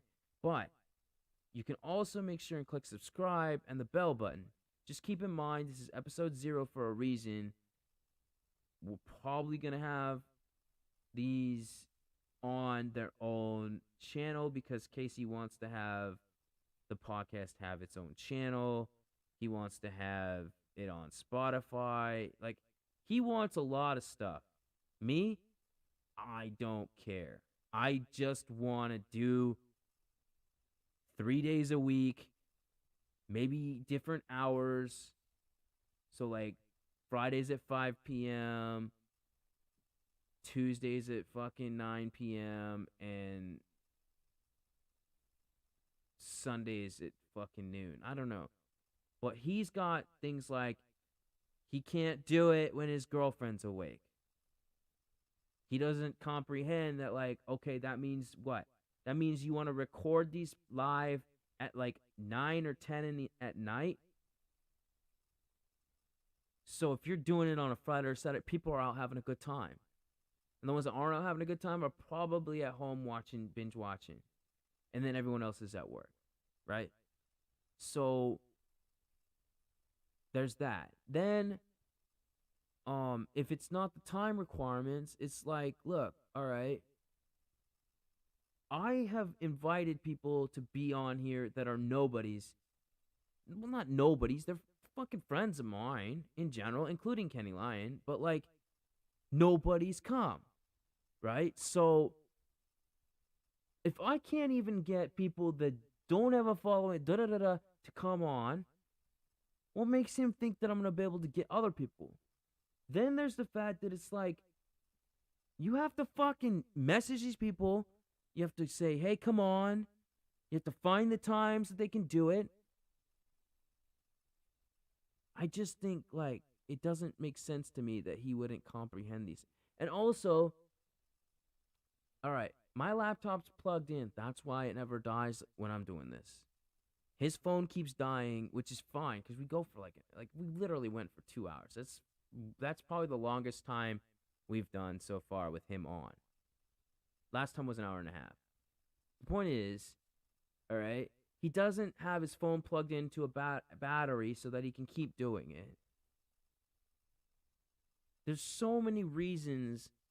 And then that doesn't even get me started on like this shit where it's like, all right, look, all right, you want to fucking be able to say whatever you fucking want.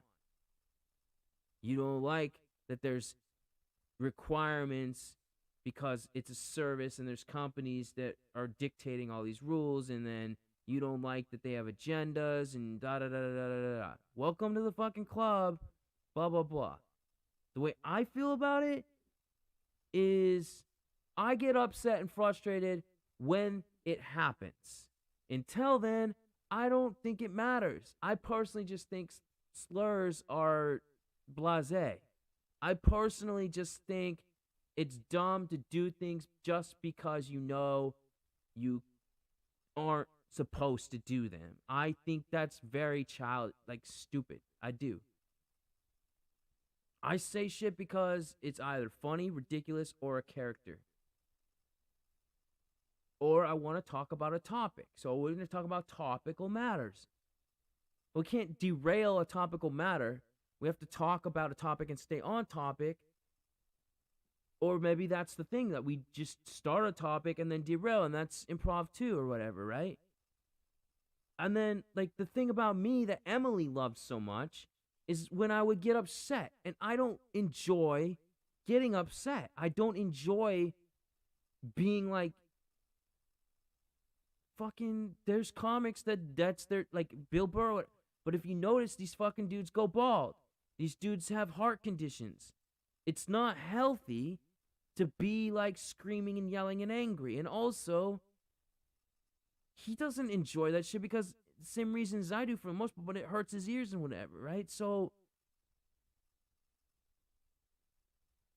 the only thing I know is consistency, right? Consistency, because then if you got one person even, they know that every week they can tune in at this time. And then you can also promote every day at this time, I do this. Come and join me. And eventually, people might check in. Eventually, people might stick around and enjoy it and hang out and comment and whatever. But otherwise, if you're doing a pre-video, which you recorded in advance, like YouTube for that, that's like a reviewer or a commentator or a how-to person or just wilding out, which is the live stream style. But that's the thing, okay? I don't really appreciate or want to do the selfie stick stuff, even though I know, like, if this is a very amazing phone for lives and stuff. All right, and I have 5 portable batteries that I can use to maintain. Okay, and I have a decent cell service as well, and an unlimited data plan. So I can go down to fucking the Star Walk and do stuff. But I cannot do it really by myself. That's why when I told Kenny so many times, like, I have an Alpha 6300 camera and a wireless Bluetooth microphone that I could be doing on the street interviews, and I want to do since before I got to LA. But I cannot hold the camera and interview at the same time. Literally cannot do that. Yeah, technically, if I have the cell phone on a selfie stick, holding it out like this, I can. But then it's so janky. It's literally me holding this thing, giving people the top side angles, looking down, with the other hand going like this. And it just looks janky. So the only thing I know is we got a name that we both agreed is fine, even though I personally, I wanted to call it, this is what I wanted in my podcast. Like, this is what I want. The podcast, okay, when it was going to be just my podcast for the FPS Society and whatever, I was just going to call it What's a Podcast, or So This is a Podcast, or Podcast with a question mark. That's it. When I was talking with Casey, I come up with this concept last night that I really liked, which is to call it Do Not Listen. My thinking was to call it Do Not Listen because that means then people are going to be like, I want to listen, right? It's baller. And then the tagline would basically be like, a podcast with all the things that you need to know. So then it's funny, right? Because it's called Do Not Listen, but it's also a podcast with all the information and insider secrets and stuff that you need to know. It's beautiful. So anyway, he liked Learning to Lie. And several times tonight, what are we talking about? Oh, Learning to Lie, blah, and it's cool. So call it Learning to Lie, the podcast, fine. Now you got a name. You still need consistency, all right? Erin Darling and Hot Pizza Ass didn't just start out well. No, she's been doing it for over, I want to say maybe 2 years at least, right? And even then, you look up her stats and stuff, and she's a very good and successful, I find her amazing.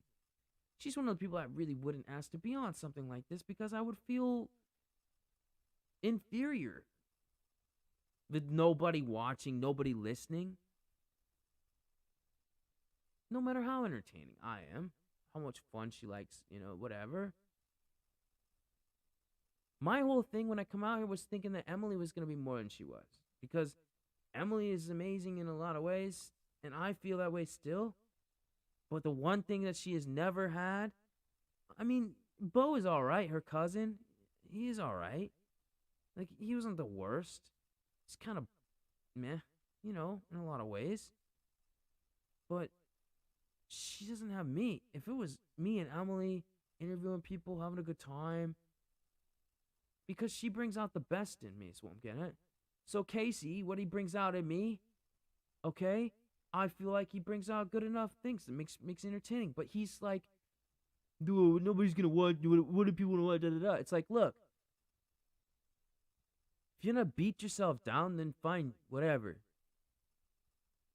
But it's like I don't really think he comprehends shit about how it fucking really is.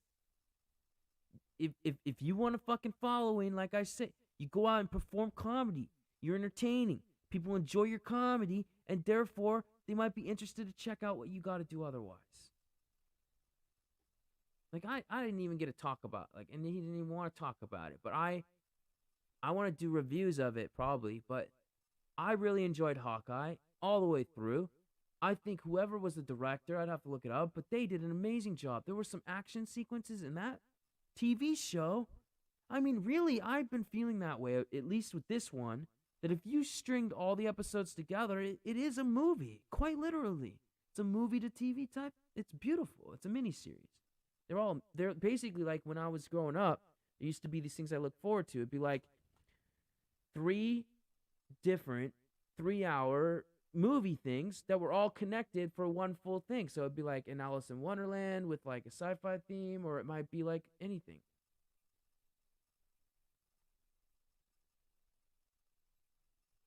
Heck, I don't remember biting my tongue.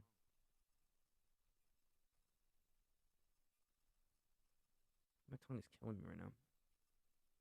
I think I bit my tongue and didn't even know it. Lame.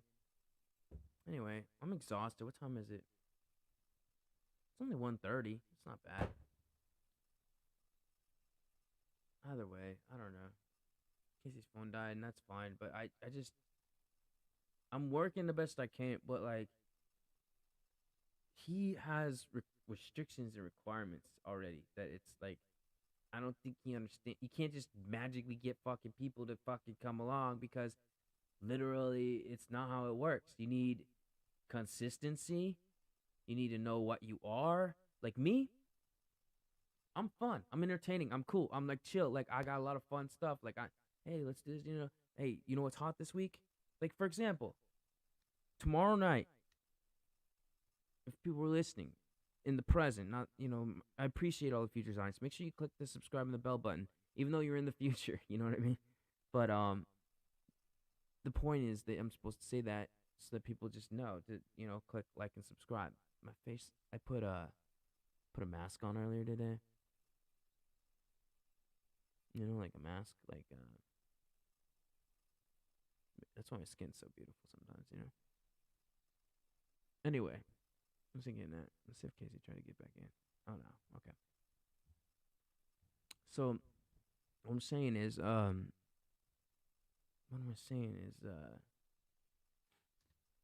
was I saying? Oh, look, until we have consistency and literally, like, I'm fun, I'm interesting, I'm attractive, it's great.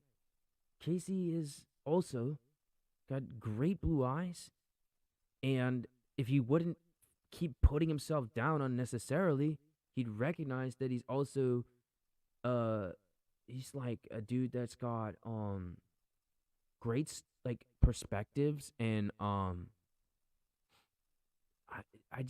don't know. I can't. It's not my.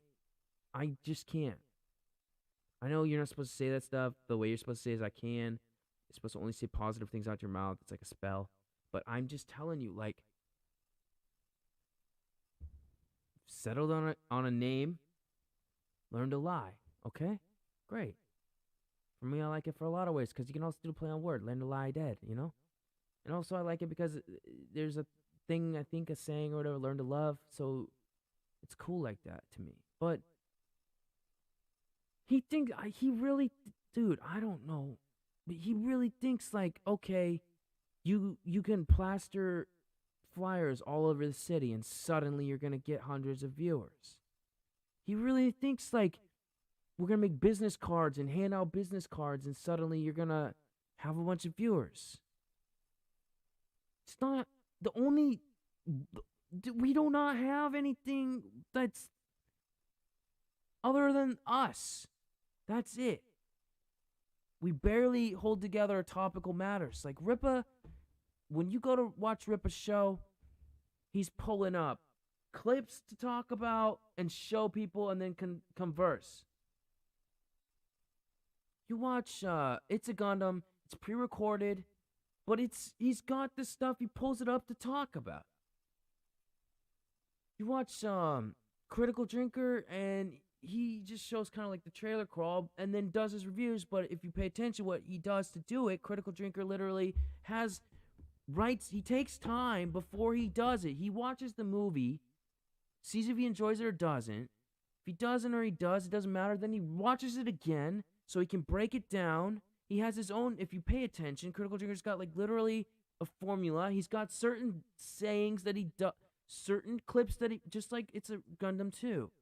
All right? And then the viewers that come back, they enjoy it. People like me even, they do that too. They like it. But even then, like, I'm going to binge watch only so much, and then I'm like, I'm kind of bored. But then when the pop-up comes, new one, if it's a movie that I'm interested in see their opinions about, I'll do it. Or if it's a movie that I have an opinion about, I'll do it. And then if it's something I'm like, I'm kind of tired of that clip or whatever. Maybe I'll put a comment like, hey, mix it up some more on that clip. And maybe they'll listen. Maybe they won't. Point is, Critical Drinker didn't magically hit 1 million. It's like he's been doing this for a long time with consistency. So it's like, okay, fine. You want all this stuff, but you also don't want to be doing this earlier tonight. You want to be doing it at 8 or 9 because you have to do it after your girl goes to bed. Do you not see already? Okay, fine. Then that means we have to do that. And that means then in my head, if you really want to start garnering and following, then look at your time zones. You need to start hitting up the people in Australia and the people in France or whatever that are literally getting up for the day or chilling in the afternoon, because you're not going to get a large following for a live, at least, of people that are Americans at late hours. That's just not how it works. People don't tune into a live of random ass people like that. So then when we're done recording a live, with or without guests, with or without people on the show, with or without comments, and put it onto the podcast side of life, all right? That's usually the next day at least, if not. And then you want to get following for that, you got to literally then do whatever it takes to promote that. You got to clip it out, funniest clips or funniest segments, funniest whatever, and go out there and be like, this shit was lit. Listen to this shit. Check out my podcast, yada yada. All of this stuff, just, you have to, without having someone do it for you. There's a reason that I personally was always like, hey, Robbie, get some tips. Hey, Robbie, can you help me out with this stuff?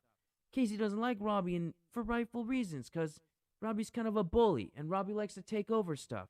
But it's weird, because he also doesn't mind Bruce Bennick, but it's like Bruce Bennick, at the same time, is way, way more controlling. And way, way more like my way or the highway. But either way, it doesn't fucking matter to me. All I know is that between him and I, all we've got is people that talk. And then it's cool to see him doing voices and having fun and doing Jordan Peterson alongside me. Because it's good. And that's what I do best, is bring out people's character. I make people more comfortable doing characters and doing improv. I miss being on a troupe and a team. But life is improv, so I never stop. That's why people are like, well, how often do you do improv on stage? And it's like, I want to say every day, but they don't understand. It's like literally when I get up in the morning, every day, everything is improv, to me, at least. That's why, like, a lot of times people don't understand. I'll get bored, and I'll just fuck with people outside or whatever, just like in the group of comics, and, And then people like Will get upset, and they're like, oh, dude, you're so fucking weird. All these people think you're weird. And then at first you think like, maybe, wait, what? Maybe he's right kind of thing. Until you realize the fucking idiots that he's talking about are people that, I don't fucking care what Michael Silvers thinks about me. Dude, the main reason Michael Silvers doesn't like me is because the girl that he's with likes me. I don't give a fuck. Vinny's had issues with me from day one for no reason. No reason at all. Other than the fact that I'm a threat to Vinny because he's the bottom of his group of friends, literally. So if I go above, he doesn't want that kind of thing. But otherwise, dude, he's a fucking schmuck. Like, Vinny doesn't do. His comedy is like not fucking anything, which is fine. I don't care. Neither's his Silvers. The main thing people like about Silvers is he has shows, and Mike's, then that's all. And it doesn't matter to me. I don't care. That's the thing. I'm not Kenny. I don't give a fuck about these people's shows. They're amateur. And the shows that I do care about, I do the person's mic. And then, now, only recently, I'm like, hey. And they haven't even messaged me back, and I'm not hurt because I'm going to be on the 6th. I'm going to the Can Even, and I'm going to slay it. I'm going to have people fucking laughing their ass off. And, I'm going to tell Caitlyn and fucking, I don't know why I'm not remembering her husband's name. They just got married. Just know her name's Caitlyn. Damn, dude. Hella ants. Damn, dude. I don't know where they came from. I gotta go deal with some other shit. Whatever. This has been the official pilot episode for Casey and I's newest baby. We're officially launching now, basically. Even though what I would like to do is 5 pre-records, but I don't think he wants to do pre-record. I don't really think that, because he doesn't like editing stuff. He doesn't blah, blah, blah, blah, blah. He has all this list of requirements. So to me, I'm just like, all right, fine, whatever. I don't care. I just am lucky and fortunate and happy to have a partner. So I don't want to do this by myself. I just don't. I don't want to put on a show by myself, but I don't want to put on a show as a joke with Kenny either. I don't know. I need to take care of this. Because I cannot have ants in my fucking place. Just can't.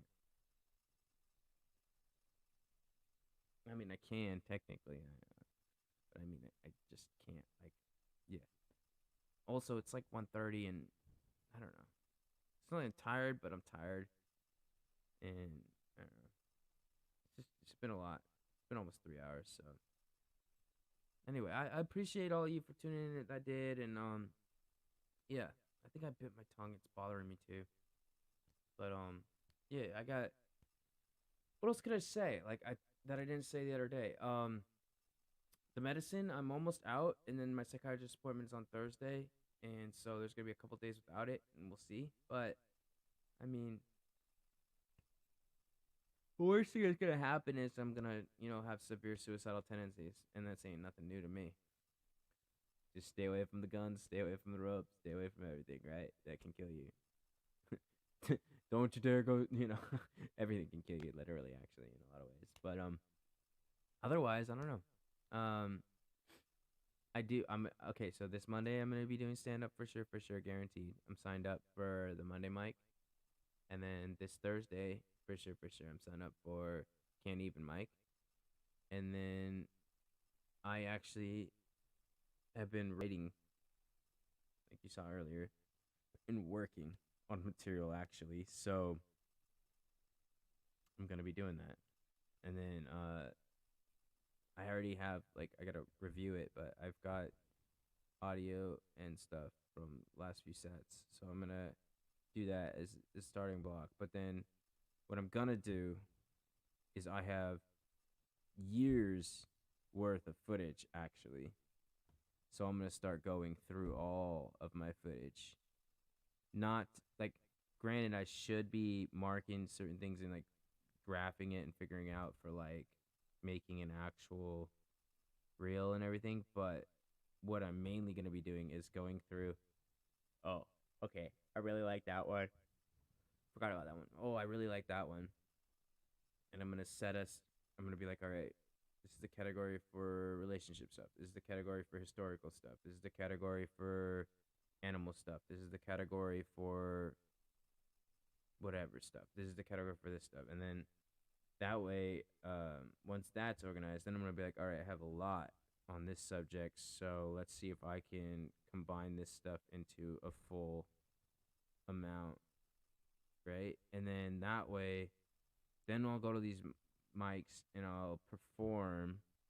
I won't come off rehearsed. I'm saying I'll be performing with these lists like that. So ultimately, even if I come off rehearsed, I don't know. But I think you get what I'm saying. Anyway, thank y'all for tuning in and everything. And seriously, make sure you click the like button. Make sure you click the dislike button. If you dislike it, especially, make sure you comment.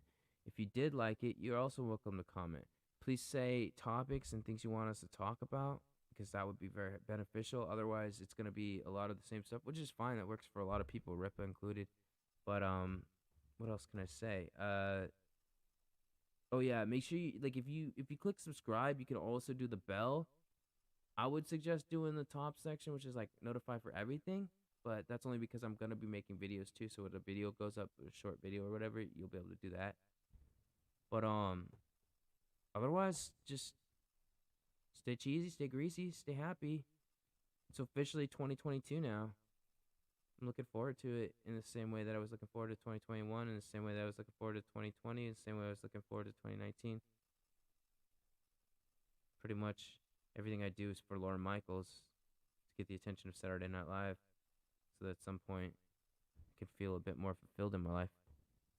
But even then, I'm realizing it's like, look, you need to actually not simply have these books writing that I have. You need to literally start attempting to sell these scripts, attempting to sell these stuff, because then if you're an established comedy writer, there's a stronger chance that they'll contact you. It's Saturday Night Live, you know?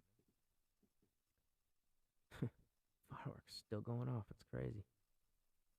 Anyway, it's been a wonderful time. I appreciate all of you. Have a great night. And make sure you tell your friends too. That's good. Yeah, feel free to share it, you know? That's a good idea. Tell people to share. You know?